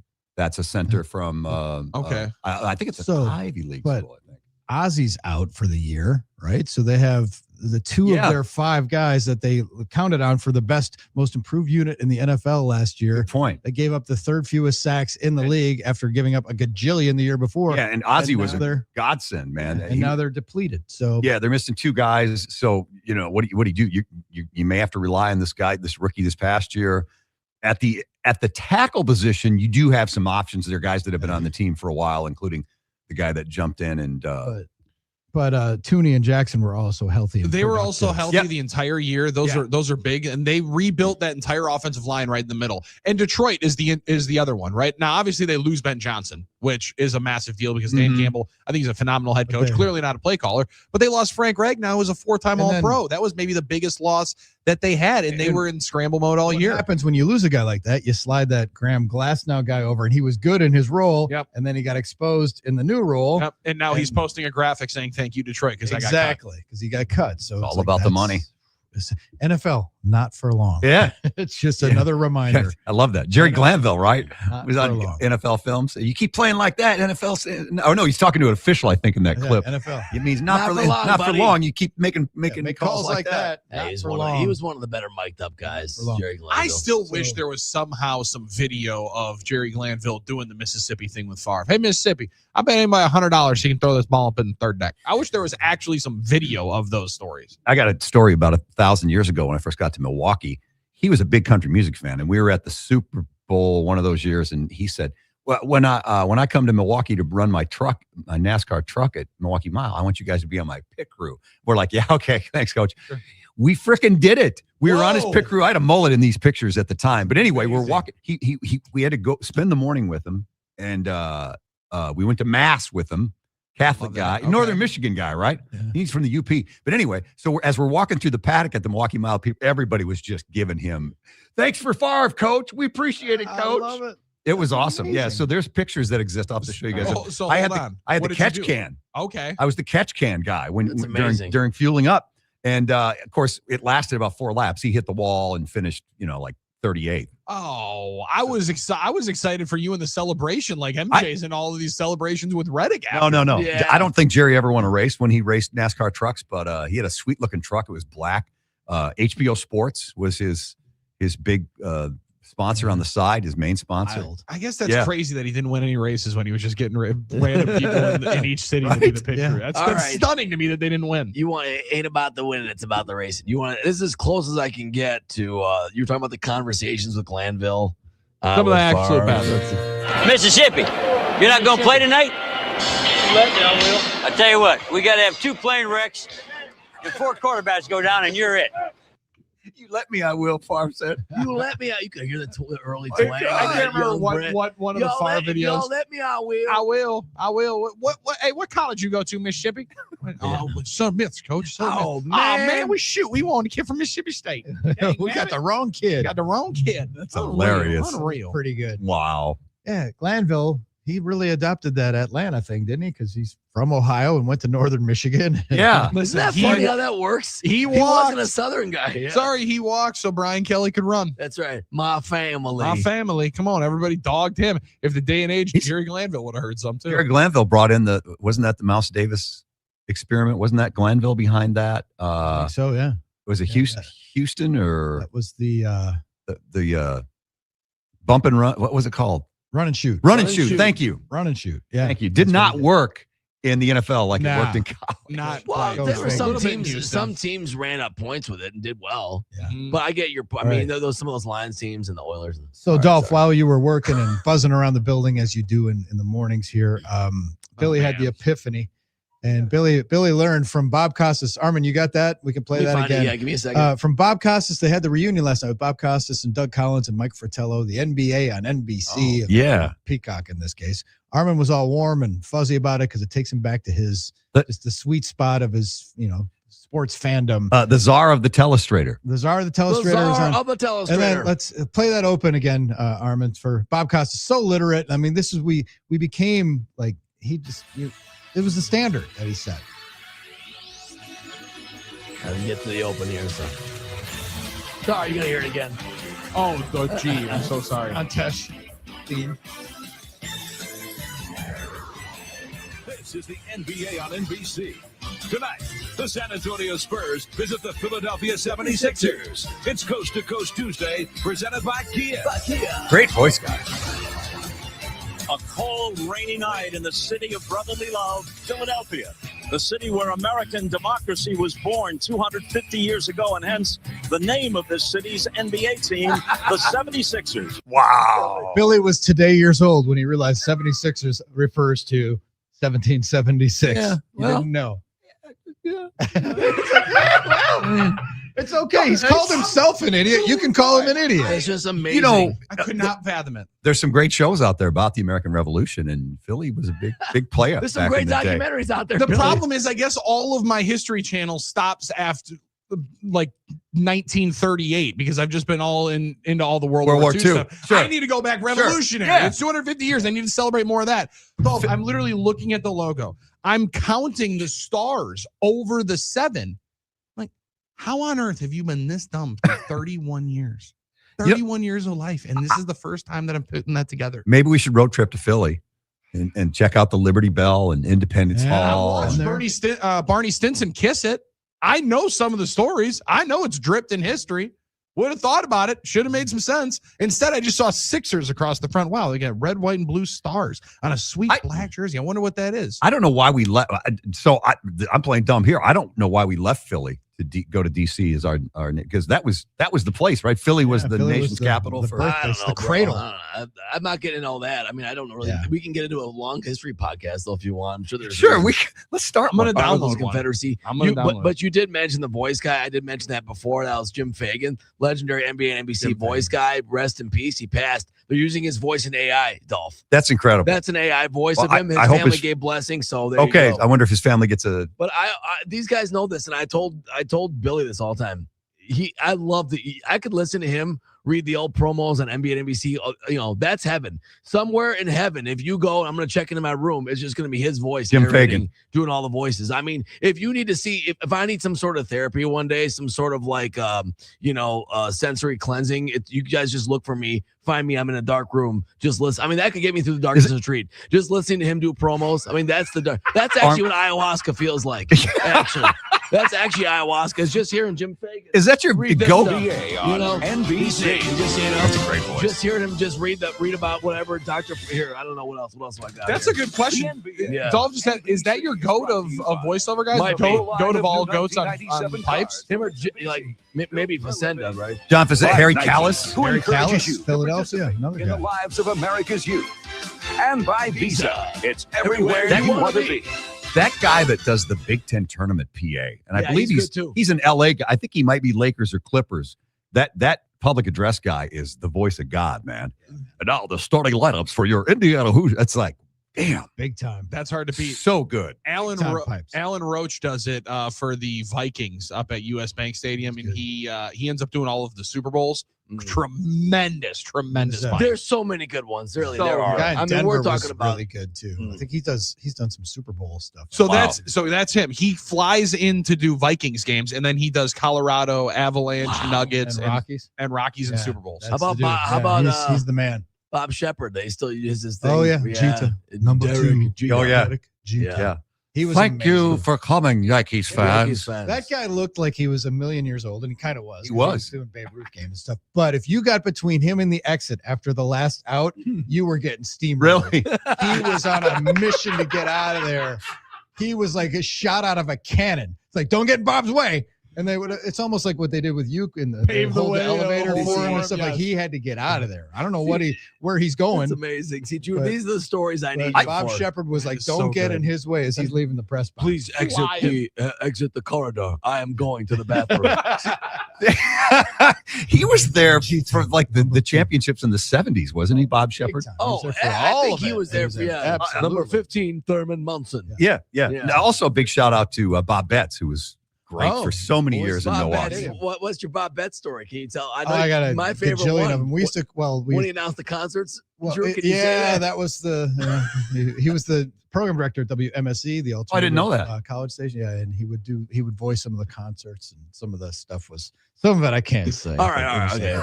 But he had a distinct way of saying "circle jerks." Tonight we'll have the band tonight at the Palms. That's awesome. Who's playing at the rave? Playing at the rave. Surfers. Bleeding Gums, so Butthole Surfers, and the Circle Jerks playing tonight. That's like you had drive safely, and that was it. Please drive home. No, but Bob Betts we would call that his voice was on indelible. Boring nights. Somebody would call fan assistants and page like Dr. Bend Over, and he would read oh it my god! It was like a Bart Simpson stuff. We had seventh graders in the press box laughing. I was in the Detroit airport not so many years ago, and somebody paged Lou Zer, paging Lou Zer. Please pick up a Wayne courtesy phone. Lou Zer, and that's probably code for something. That's funny. Somewhere I can get him introduced in the '82 starting lineup. Somewhere. I'm sure you can. Ball Molitor. But can you get him introducing the Butthole Surfers? Yeah, that's somewhere they got those at 91.7. The MSE. They sure. Never heard that. Please report to the Fan Assistance Center. See, all right, it was Rob Edwards for you. That is so good. You know, Billy, obviously, we don't care about spring training results. You want I always say my theory about spring training is be 500 because if you go 5-25, people panic. You go 25-5, they get too giddy. Yeah, and none of it matters. Yeah, none of it. But the Brewers yesterday, it's like they're facing DL Hall for the Britain. For Great Britain, for the World Baseball Classic team. And DL Hall, the Brewers wanted him to face lefties. So they put all like lefties in the lineup. 6 of them. Yeah. Let him face lefties to help him. And then he pitched great. And then Koenig blew up and they lose. And it was not a good day. But was it a bad day? Because your guy started. He gave up one hit and no earned. Yeah. What the funniest part about this story is it reminded me of beer on base softball in the city of Milwaukee when we played 10, 12 years ago. If you showed up with 8 guys, you went to the other, hey man, we're short a guy. And the Brits yesterday said, we don't have enough pitchers for the World Baseball. Can you loan us a guy? So D.L. Hall goes throws over and nasty. pitches. I love that. I love that. That was good. And he but wore a then Brewer uniform, by the way. He didn't even wear the Great Britain uniform. That's perfect. And the rest of it was pretty awful, though. Murph was kind of upset. Called it a Yeah, he didn't like the execution. He said it would have been, if this was in the middle of the season, we'd have some problems. But listen, I'd like, if you're going to have a 135 ERA, a 135 ERA, I'd prefer that be in the Cactus League. The Koenig one is interesting because Murph also, like, as he said it, Drew, and you're right, like, yeah, maybe we could expect that he would have some struggles here. Maybe we could expect that after the workload and he lost some weight. Now we got to build him back up, get his velocity back in. Just always going to be really forthcoming with it of, hey, if we're going to do this in the regular season, we're going to have some problems. And we saw good news, bad news yesterday. We saw it looks like Woody's going to be ready to go for opening day if he gets 2 or 3 more starts. But Priester is having issues. IL, coming back slow. Give him time. Give him time. I mean, that's been a while for a wrist injury. Right. Yeah. But it also then opens up the door for Robert Gasser. And like, I'm excited to try to find a way for him to be on the big league club and in the rotation. And I think we've been wondering if there'd be another lefty, and that would be the one. Are you concerned at all that other than Woodruff, Quinn Priester is your senior guy on that starting rotation? Wild. He's got one whole year of service. Pretty wild. But it's a young staff, but I'll go to war with Miz. He looked pretty good in the playoffs. Yeah. Yeah, absolutely. Doesn't have a lot of miles on his tires, but my goodness. Yeah. There are guys like, the Chad Patricks of the world. You don't want to forget about these Yeah, guys. good point. So, That's true. All right, you guys got 30 seconds to indulge me here, a little, maybe a minute here. All right, here we go. And playing third base, number 4, Paul Molitor. I'll just give you a few. Molitor. Oh, there's Keith Jackson. The Brewers in this so productive in the leadoff spot give me a has hit a couple. 2-run home run in this series in Game 3 in the running for the MVP. Batting second and playing shortstop, number 19, Robin. Yup. Here's the best one, Frank Charles. Batting third and playing first base, number 15, Cecil Cooper. That was always my favorite. And also, it just reminded me that's a lost art form. You don't hear guys double saying the last name anymore. Robin Yount. That was for the scorecard Yount. stuff, right? Mhm. Yeah. Classic. Is anybody even saying if you're scoring along at home with us anymore? I don't know. They still do that. Somebody's got to. As a joke. We gotta make Lev keep that alive. You know? Front row Amy still scores, That's doesn't right. You want to talk about a conspiracy? What? She's selling a lot of tickets, I saw. Still selling tickets. Armen's not very. Armen was bringing it up. There's somebody selling some tickets. Are you a Brewer fan or a ticket broker now? Oh, Just come asking. on. All right, fine.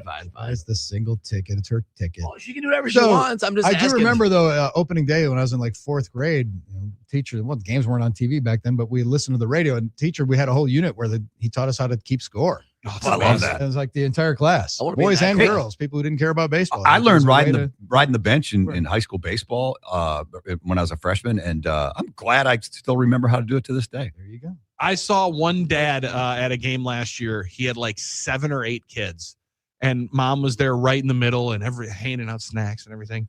My man had the leg up, had the scorebook in hand. He goes, guys, I get 2 hours, all right?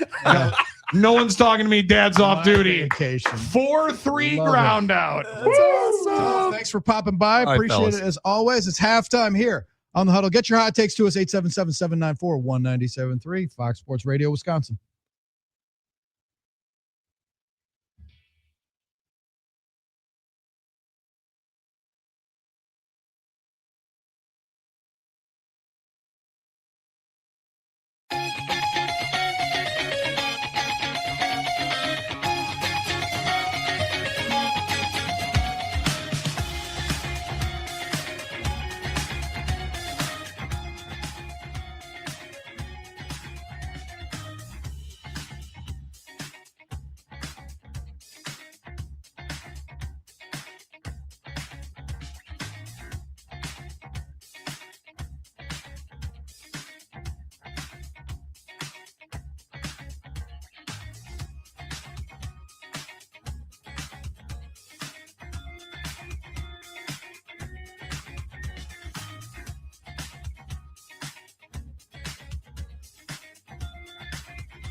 The Huddle, Fox Sports Radio, Wisconsin. Drew, Billy, and Armen. Armen mentioned it's warming up outside, on its way to 40. Might knock on the door of 50, 60 later on. That reminds me it's time to do a little who's hot and who's not. Billy, brought to us by Donovan Jorgensen.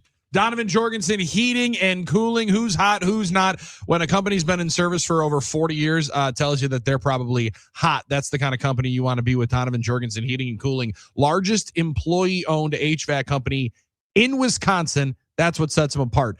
They want to earn your business, earn that chance. And right now, they're offering a 60-month, 0% interest on qualifying Aries Pro Series with 3 different locations: West Dallas, New Berlin, McGuanago. DonovanJorgensen.com. DonovanJorgensen.com for more information. Who's hot, who's not? I'll tell you this. Tyler Biadish's name became a lot hotter yesterday when all of a sudden, Drew, we've been talking about it, and we had our friend Jerry in a plow truck say, morning, boys, just double checking. This is the Huddle and not the score down in Chicago with this Bears talk. I said, we're just excited with the amount of regression conversation that's coming towards the Bears. When Drew Dahlman, that tweet gets sent out by Schefter, I think Rap Sheet had it 12 minutes later that Tyler Biadasz was on a visit with the Bears. So Tyler Biadasz gets cut, salary cap purposes down in Washington. They paid a bunch of guys. They're going to cut a bunch of guys because of how they structured the team 2 years ago.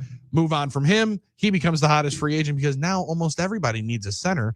And Dolph brought up Linderbaum's name. I'm still holding out the slight bit of hope that he could be available in free agency. You're going to have to set the market for him. But that position became a lot hotter, and the Amherst native, Tyler Biadasz's name, became a whole lot hotter yesterday. Who's not hot? The Bucks. Yeah. Losers of 3 straight by a total of 79 points. Playing the Hawks tonight with an 8:30 tip. Yikes. So I don't know what's the nottest hot part of that. And I think the 8:30 tip might be for this show. But the Hawks led by Jalen Johnson. Now, Armen cracked up when Jalen Johnson's name continued to be a part of just about every Giannis potential trade conversation because Wisconsin product. Yeah. But you look at how good he's been this year, Drew. Really good. You want to talk about who's hot. 22, 10.5, and almost 8 assists a game. All-star in his age 24 year. That dude is a phenomenal player out in Atlanta, and Bucks are still trying to chase the Hawks. And if they're actually trying to get into one of those spots, tonight's one of those games that you probably can't lose. And probably can't lose. It's going to be hard to say that they won't. And one more team staying hot, going 30-0. Miami of Ohio, another close call last night, beating the Todd Kowalczyk-led Toledo Rockets. Congrats to them, and congrats to all the sports outlets that have content now to still talk about, because they're still undefeated and they can still make this a topic on their shows this week. Well, and congrats to you, because you can still fire them out on the tweets. That's right. I can still make it a talking point and make people look at Ken Palm. Excellent. All right. We're going to talk to John Greenberg about the debacle that took place at the Admirals game yesterday. More on tap. It's the Huddle, Fox Sports Radio, Wisconsin.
Good morning, Wisconsin, and welcome to the Huddle. I'm all for someone huddling if you have something to say.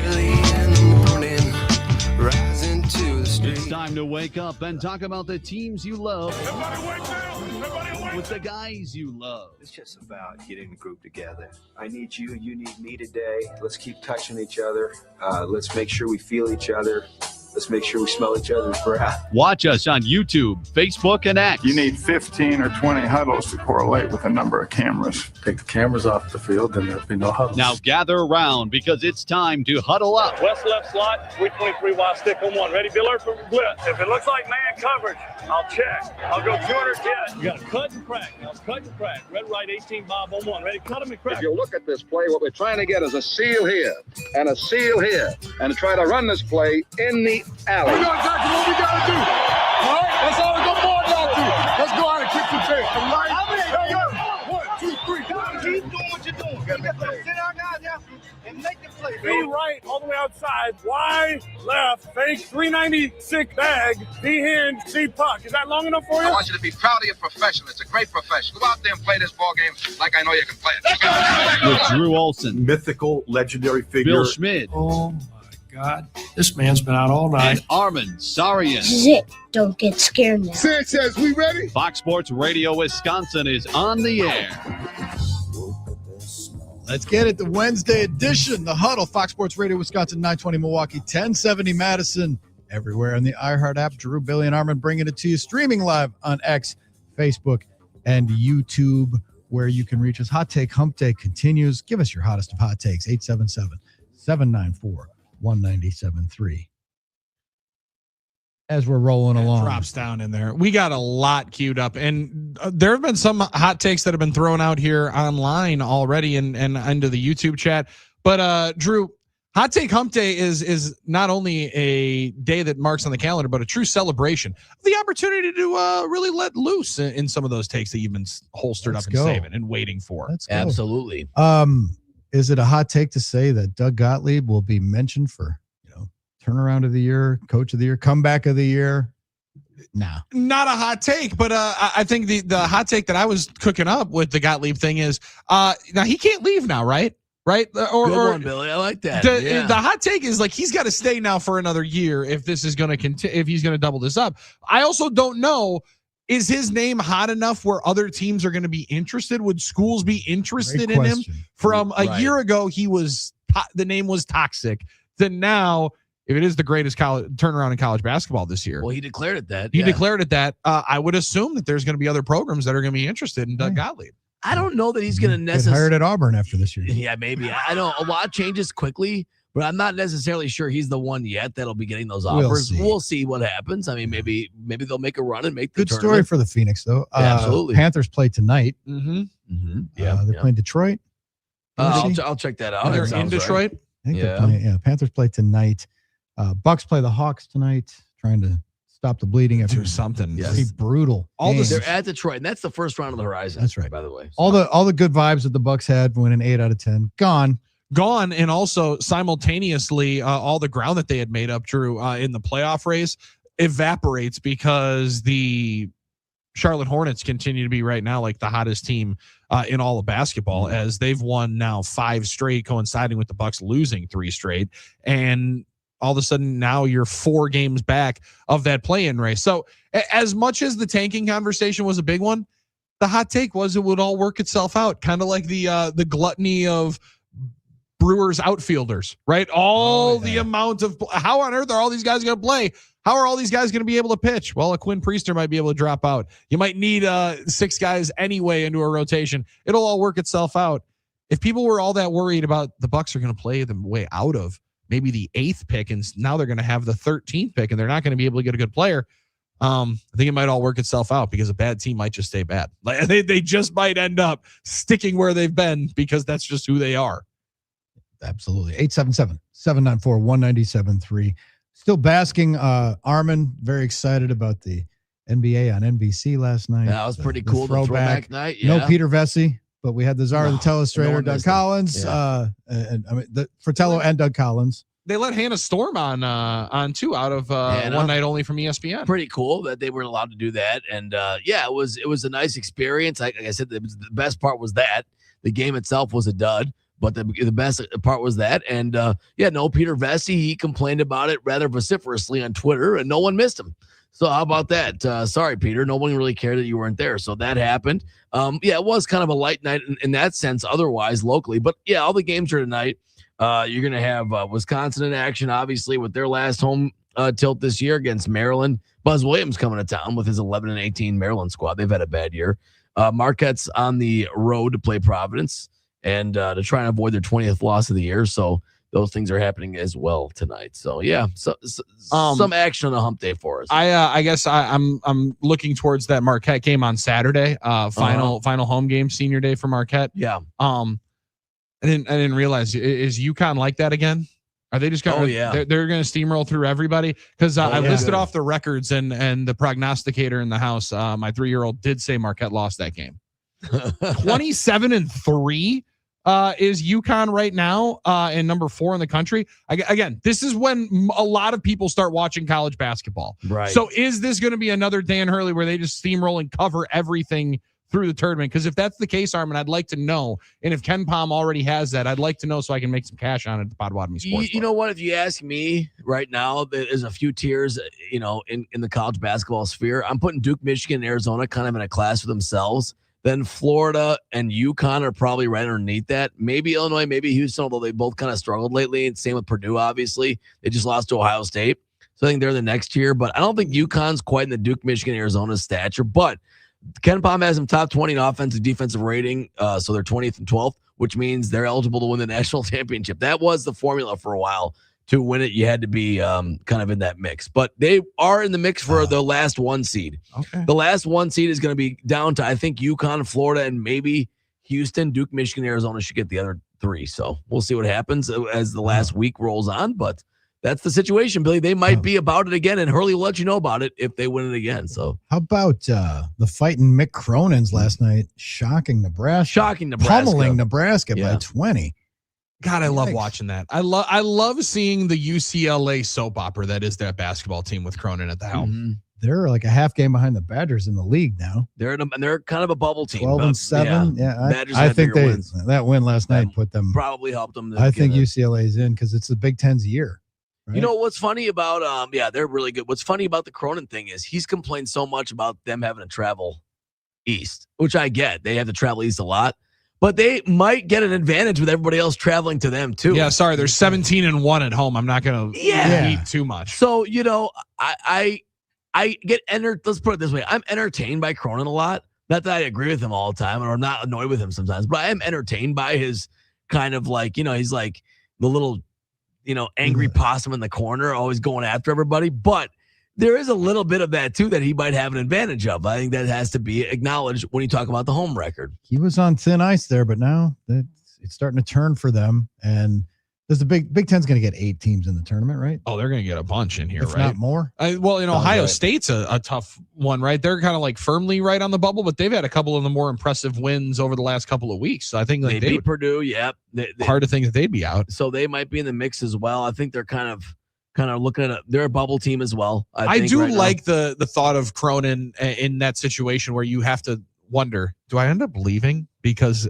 I'm not going to be able to get out of the travel that I don't necessarily like, or to your point, Armen, do I just lean into this thing and keep making know excuses. Exactly how many excuses I can make and how many wins we need to get into the tournament, and then make a run if we have a good enough team. I'm fascinated as to how that rolls through. When you look at the conferences, though, one of the things they look at is how you're playing towards the end, right? Mm-hmm. And outside of Michigan and Michigan State, everybody at the top of the Big Ten is like 5-5 in their last 10, 6-4. They're beating up on Badgers each other are 6-4. That happens every year. Yeah, and it's hard to say like, you could use the opponents are other Big Ten opponents that are good. So it's hard to say until we get to the tournament how they're all going to perform as a unit.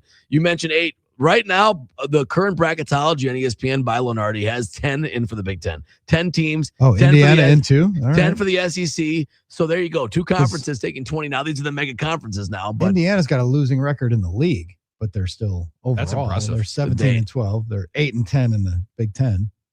Right.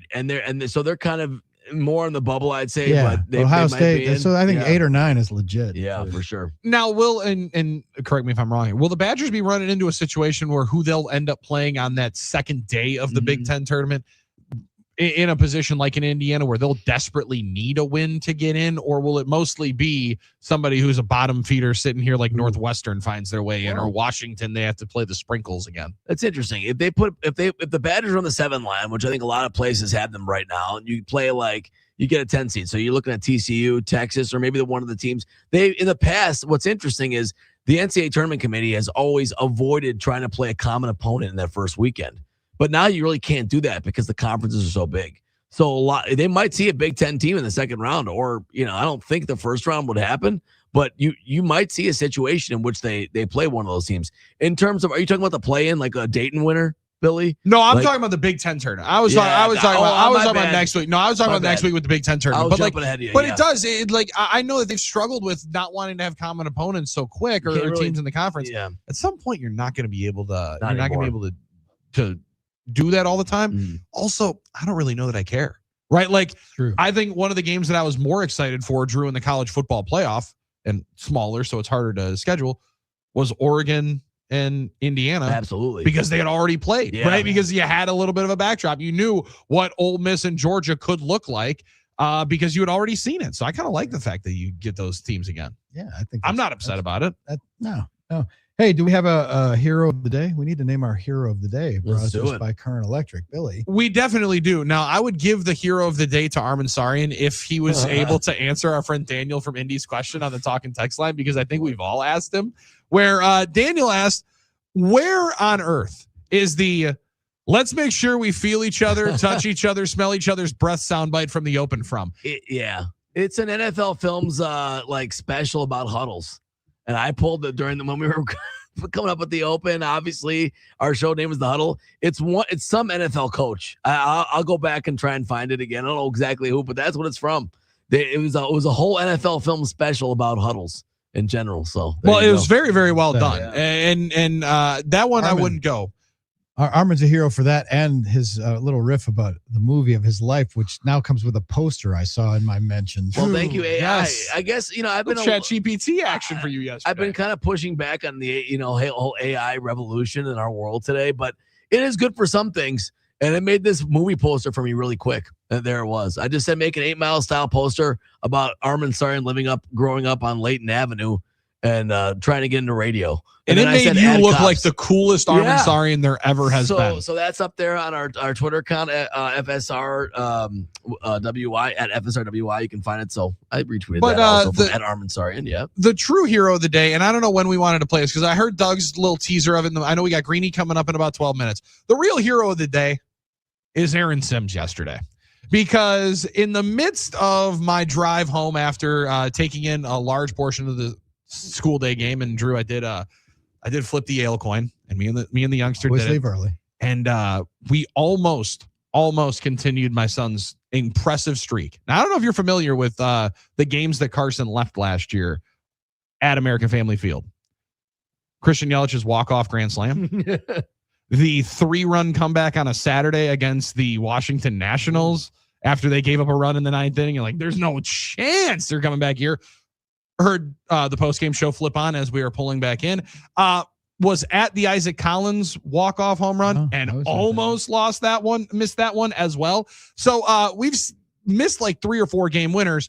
When we get into the car and it's already 4-3 after it was 4-2 walking out of Panther Arena, and we hear Aaron Sims call what seemed like the equalizer at 4-4, I thought it had happened again. Instead, a heroic call and a heroic job by Hunter Baumgart to be able to condense this down. This rolls for about 9 minutes, almost my entire drive home. And Aaron Sims, heroic effort to not put himself potentially into a fine bucket or in some issues with the AHL. Check this out yesterday on 920. Left point Osterley to the front of the net. Tip scored! David Edstrom! David Edstrom at 18:54 ties the game. The 9th of the year for Edstrom, and Milwaukee has tied this game. It's 4-4. Wow. And now the officials are talking something over. What are you talking over? What are you doing? The goal counts, apparently. 1:06 remaining in the third period. David Edstrom, assisted by number 82, Jordan Osterley, and number 49, Reed Schaefer at 18:54. So we wait to see what the officials are talking over, and now Ibrahim Arifi is going in to take a look at video. What are we looking at? The Milwaukee Admirals goal will be under review. Why?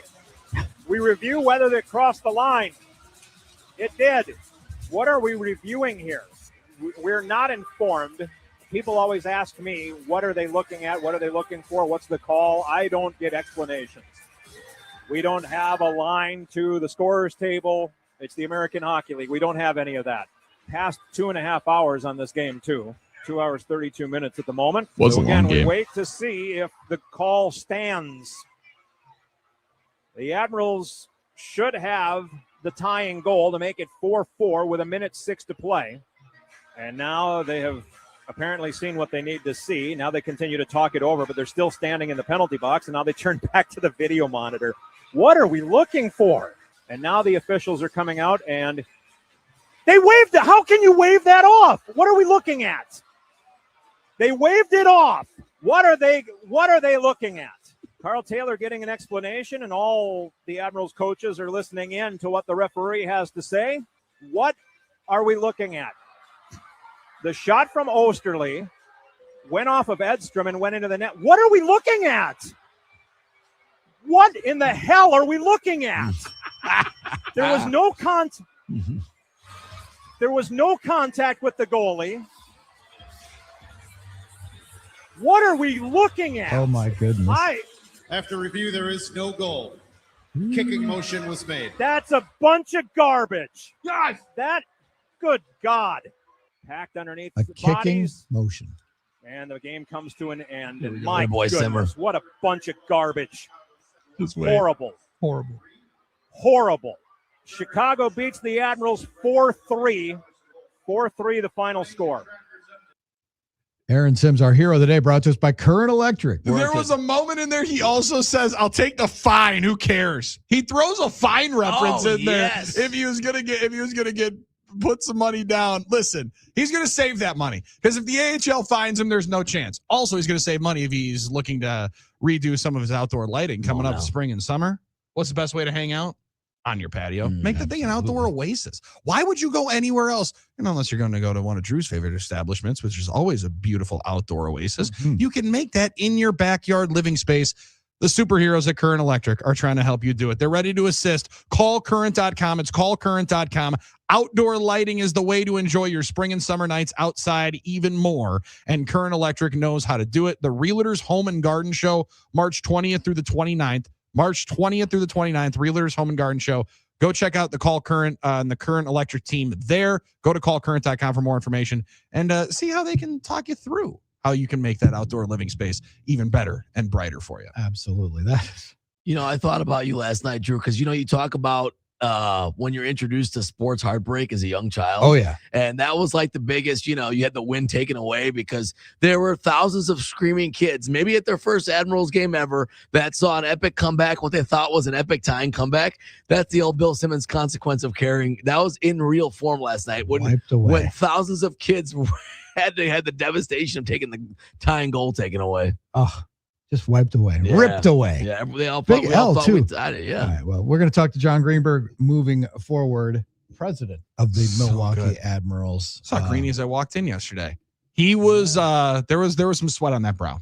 That's a lot of pressure day right there for John Greenberg. It's a lot of pressure on that day. Be We'll talk to a him. lot easier on a Friday and Saturday. San Jose's in town, right? San Jose's in town. The Uncommon Dropkick opponent. Murphys on Saturday night. I was gonna say maybe Greeny is able to let the shoulders relax just a little tick on Saturday night and enjoy some tunes. Well, as we like to say, it's not the wins and losses are important, but when you're running and you're in the day to day, you can have good days that end in losses. Believe it or not, like they didn't lose any kids. See, The buses all came and went. That's the number one thing for him. He's worried when you about got that. 45 buses outside and you don't lose anybody. Oh, at no point was there's a youngster in a red shirt. If you'd please report to section 230. Yes. Red shirt 230. Uncrustables were flying out of the coolers. It was amazing. So Bubble waffles everywhere. we're going to talk to pucks. I don't have pucks, guys. Armen doesn't have any pucks. We're going to talk to Greeny coming up next. I urge folks to, if you're surfing out over, you're starting your day, visit GameDayMen'sHealth.com. Make yourself that appointment if you have not yet. You can lose 2% of your testosterone every year after the age of 30. And they can help you with that, along with various other treatments that they offer. GameDayMen'sHealth.com is the website. Get back in the game with Game Day Men's Health.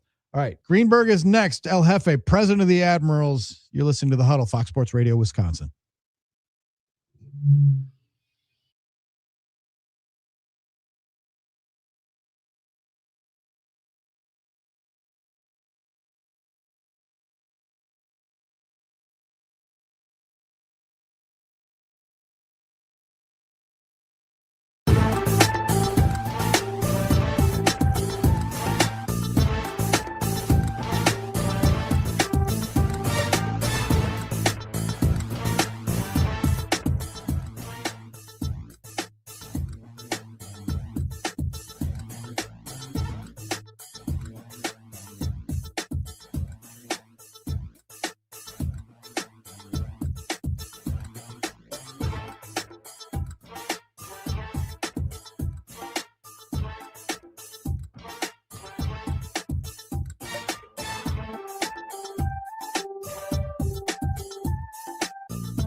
Huddle Wednesday edition. Drew, Billy, and Armen.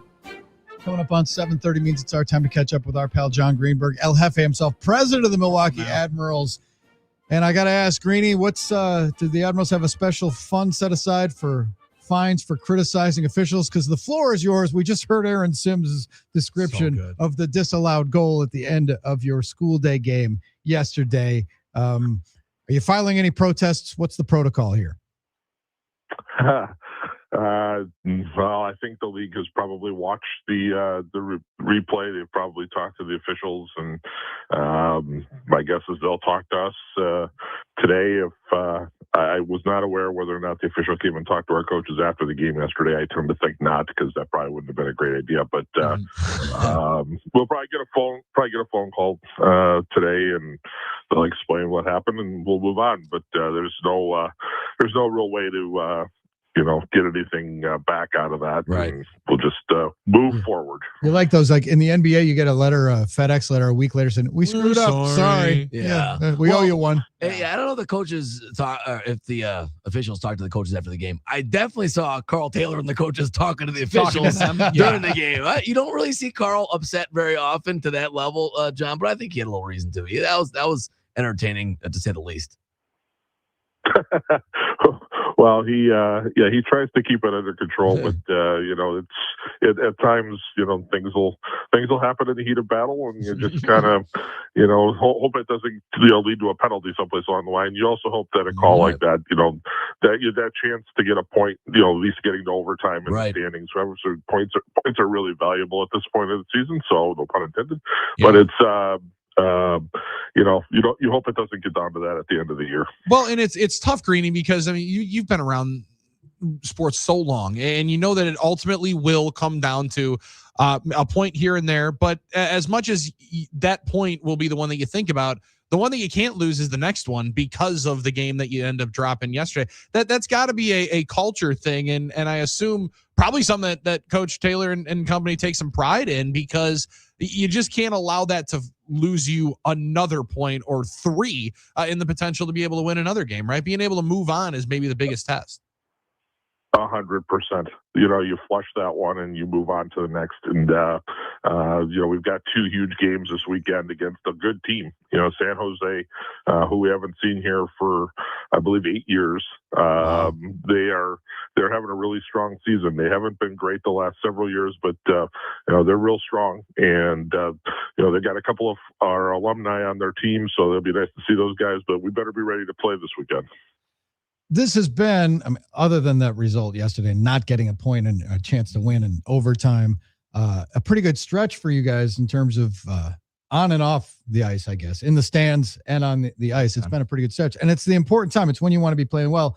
And you mentioned this weekend, the momentum's been rolling. You had the huge school day game yesterday that Billy and Carson attended, and then Badger Band Friday and Dropkick Murphys Saturday. Oh my goodness.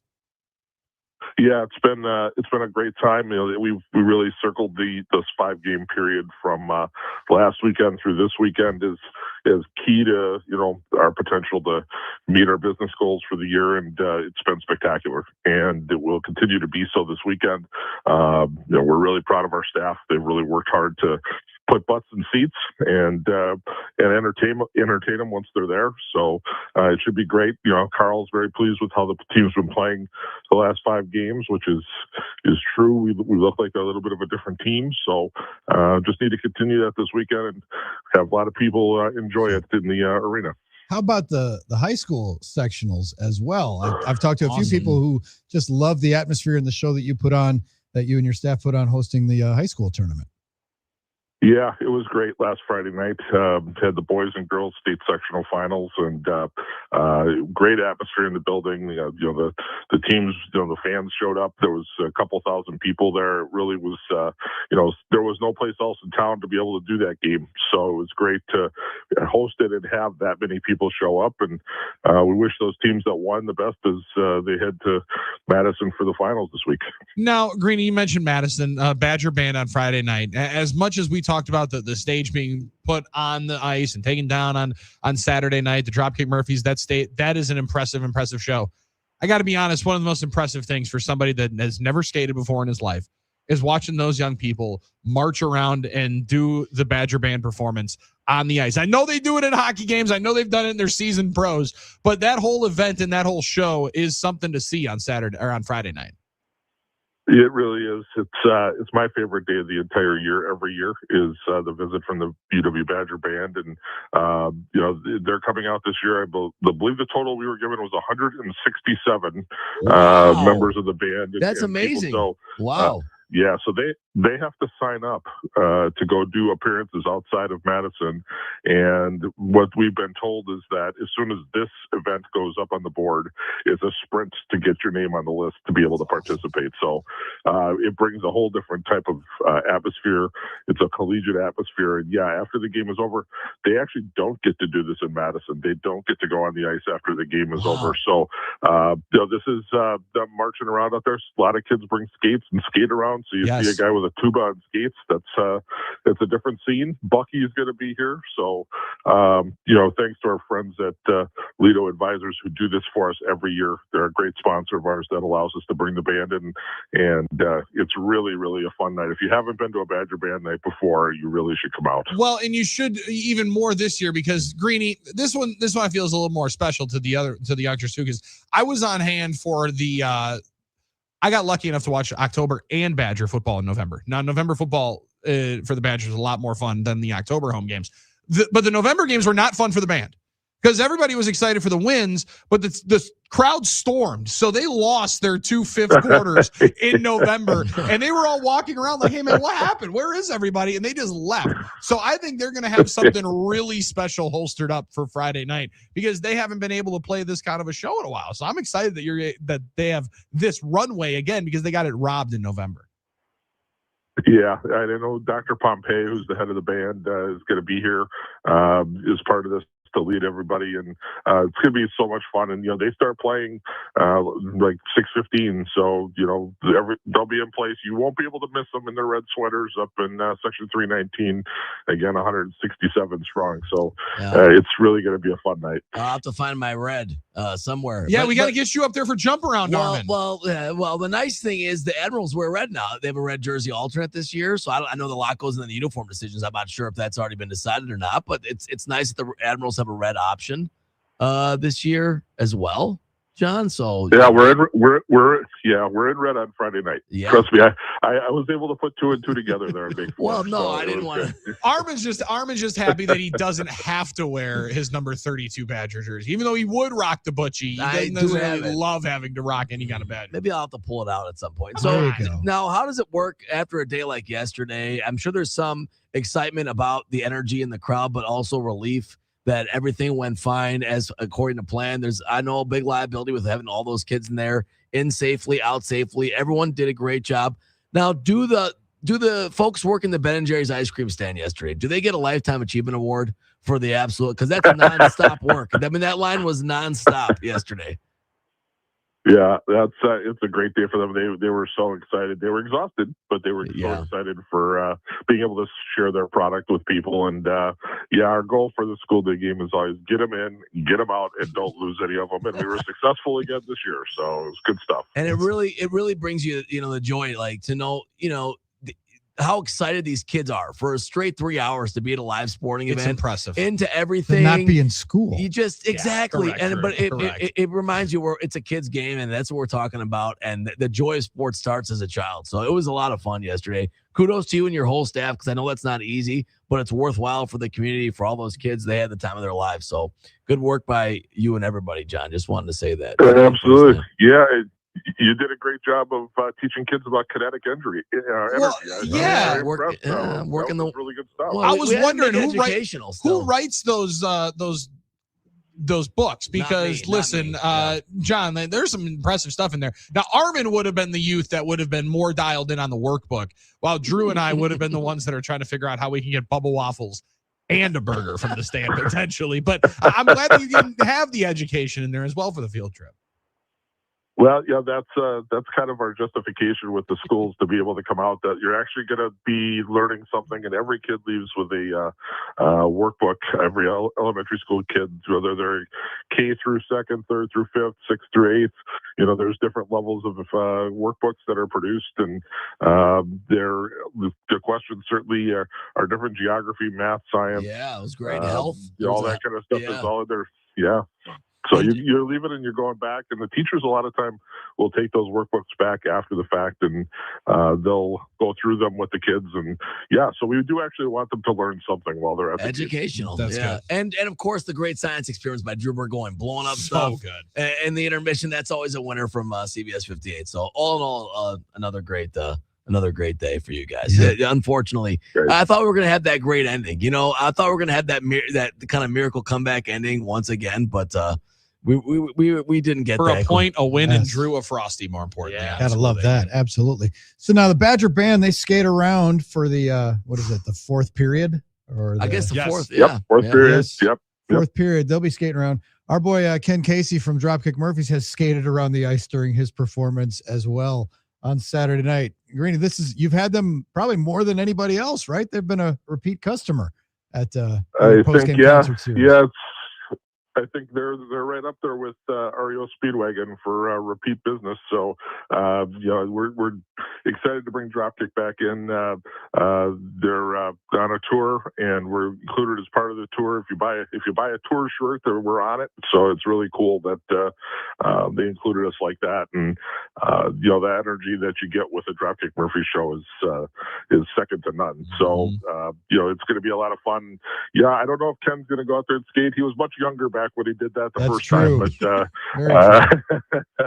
he was out there during a song of a title that I can't repeat on the radio, but out there skating around singing, and it was really a memorable experience for us. Always a memorable show. You won't see many live acts channel the energy and the exchange of energy between fans and band the way Dropkick Murphys do.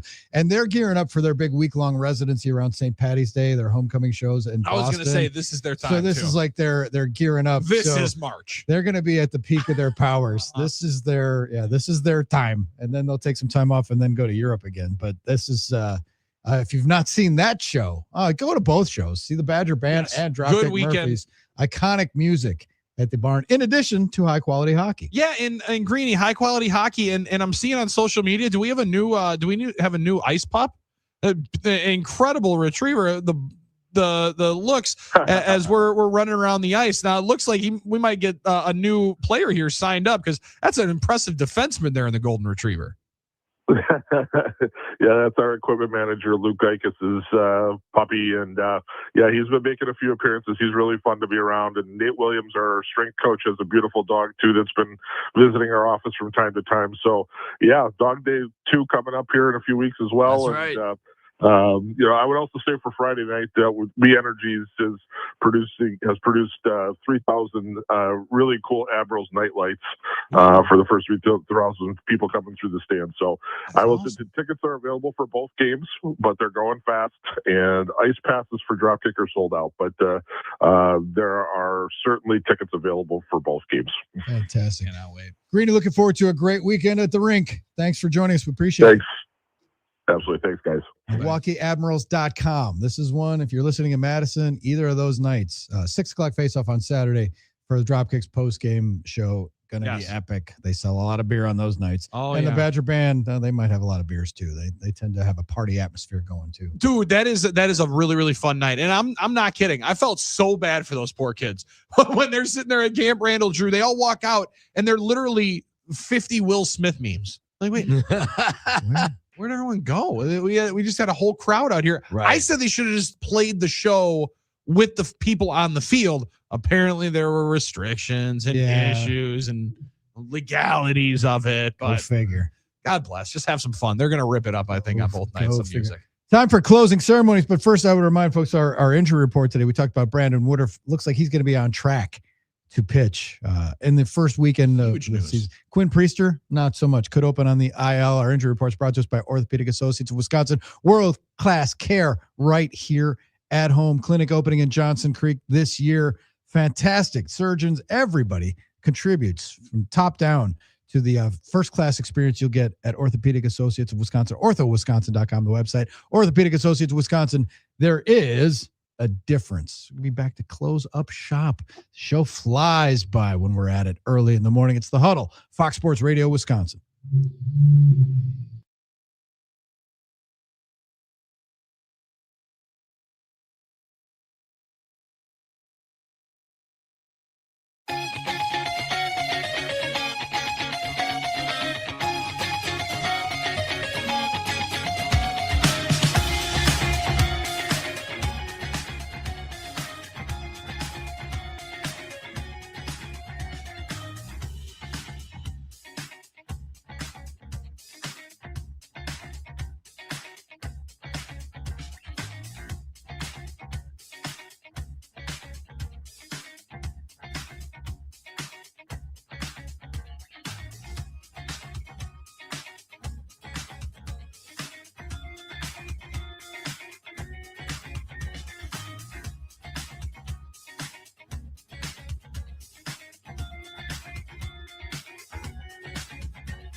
The Huddle, Fox Sports Radio, Wisconsin, 920 Milwaukee, 1070 Madison, everywhere on the iHeart app. Got to use that iHeart app if you've not entered yet. Do it right now. Go to the iHeart Radio app. Look for 920 Fox Sports Radio, Wisconsin, Fox Sports Radio, Milwaukee, and hit that portal. Use the talkback feature. We see it if you do it through 1072. It doesn't really matter, but we'll see it. But we're looking for your name, hometown, phone number, and your favorite memory of Saz's or your favorite menu item at Saz's as the finest. Steve Suzama and crew celebrate their 50th anniversary. We're helping them do that with a wonderful VIP experience for you to go attend the Milwaukee-Chicago game at American Family Field in the iHeart Suite, and you get the pregame at Saz's, food and drink, full scholarship, books and everything. So good. And a shuttle to the ballpark. Couldn't make it easier.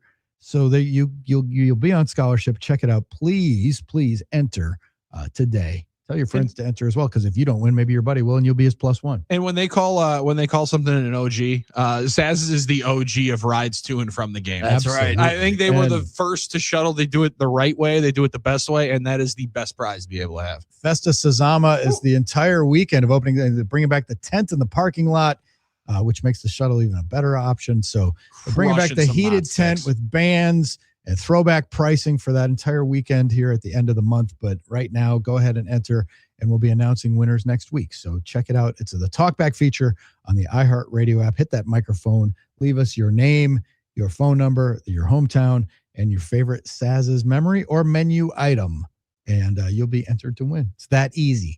That easy. This is the time of day where we're done with our day, and a lot of people are just getting started. Believe it or not, folks, there are people just waking up right now. Just starting. Time for our Wake and Bake story, brought to us by HappyPlaceHemp.com. Our pals Rob and Chris working hard, listening to the show in Muskego, filling orders, making the best CBD products anywhere, shipping everywhere in the state at dizzying speeds. Big fans of the Drift Seltzer if you've not tried it yet. I know that dry January is a distant memory for many right now, and we're getting ready for Green Beer March. Very true. Yes, rock shuffling and stuff, but it's a nice thing to have in your arsenal. Is the Drift Seltzer, available in different potencies and flavors. The Drift Gummies, we love all their products. They do such a good job. Been friends of ours for a long time. The other codes are dying, so use the code Huddle for 25% off and free shipping. Huddle at HappyPlaceHemp.com. Billy, what's our Wake and Bake story? Well, listen, I don't want to accuse anybody. I don't want to say that anybody's doing something wrong. I don't want to say that anybody's doing anything, but small fire in the Lambeau locker room had to be put out by the fire department yesterday. $2,011 hanging out in the Packers locker room potentially. This was the auxiliary locker room. The auxiliary locker room. Yes. A little bit of a spark. Nothing Tiny actually one. happened. It's used for the opening acts at concerts and maybe a soccer friendly or a high school thing. All of a sudden I thought it was the Duran Lamb corner of the locker room. They're in the early 2011 bucks. So I was worried that was potentially the Wake and Bake story, but instead that ends up coming through our YouTube comments. Thank you very much to our friends here on the YouTube comments, because our friend Mike Witt, who dominates this chat sometimes. Dominates it, yeah. Morning, boys. Going to Popeyes for the first time. Any suggestions on what I should order? Now we're talking. Now we got a topic. I love this. This is what I'm talking about for Wake and Bake. One of my favorite things to be able to do. First of all, whatever you get, bring one extra for me. All right. But, I'm an old school guy in terms of Popeyes. I still get the bone in. 3-piece signature. But don't sleep on the Cajun rice on the sides, man. Do not sleep on the Cajun rice. Obviously, biscuits, you got to have that. But I love this type of discussion, Billy, as you know. Now, Drew, I'll be completely honest. Hand raised in air. I didn't think about the original 3-piece dinner. I'm thinking wings. They have a lot of those promos. Good. I love their spicy chicken sandwich. Their chicken sandwich, people were dying over. It was so dang good. It is phenomenal. Little different than the Chick-fil-A one. Now you're going to get a little bit more crunch. Mike Witt in this chicken sandwich. And if you are really ready for the heat, you go with the spicy one, because it is next level. They also have tenders as well. Pretty good. They're spicy, just regular chicken. Spicy signature chicken. Is brined in a little ghost pepper action. But so it just gives you that little lip smacking. And they have fried pickles now on the sides menu, which is not a bad choice for your boy, as you would imagine. So I've been missing out here. Missing out here only getting the chicken sandwich, because I'll be honest with you, I don't know that I've actually gotten the 3-piece chicken. I've never actually gotten the fried chicken. Once upon in a different radio life, once upon a time, the station I worked at, we had one right over there, by the station, and that was our Friday night tradition. Me and the other producers, we would get a bunch of chicken and eat it. And the menu wasn't extensive as much as back then, and you just get the signature because it's still. When you go into the original, you want to get a little bone in. You know what I mean? That's fair. Yeah. I'm with you on that one. But listen, there's probably nothing bad on the menu. Boss Dobler agrees. Number one chicken sandwich. Yeah. Now he threw in there the mac and cheese as well. Mac and cheese as well. Yeah. Rice and beans. Dude, there's some good. That's good stuff. The rice and beans and the Cajun rice. You really just like fries. You're going to go well with the fries too Well, yeah, as you're well. gonna get fries. But man, I don't know though. If you're going side and you go mac and cheese, it's a power move and one that you're not going to be upset about. Yeah, you're not going to be. Not gonna be upset about it. I do appreciate that you guys that you specified in there, Armen, that you guys would get chicken on Friday nights and eat it. Like I did appreciate that there was the bucket of chicken and eat it because otherwise. We're wondering about what you guys are doing with that chicken on Friday nights over the radio station. No, we need the chicken. I mean, I get. Okay, we just feast on the chicken. That was what we did. Usually the Brewers were on or something like that. So it was a lot of fun, good memories, and that's when I really started eating a lot of the Popeyes chicken. So it's delicious. It's phenomenal. You're not going to go wrong. That's the reason why the song exists. Yeah. Good wake and bake story for our pals at happyplacehemp.com. Use the code Huddle for 25% off and free shipping. Yeah, and use before Popeyes. Yeah, I mean, that's like true. that. Yeah. Companion piece. Popeye is going to be phenomenal either way. Wash down the chicken with a drip. I'm not sauce. going to say it's a Jerks and Profar situation, like a full performance enhancer, but it's going to be pretty good. It's going to boost the performance. It's going to be really good. I don't think we've left anything unchecked today. No, we've hit everything. But we've made it through the first half of the week. Hump day is over for us. For the rest of you, enjoy the rest of your day.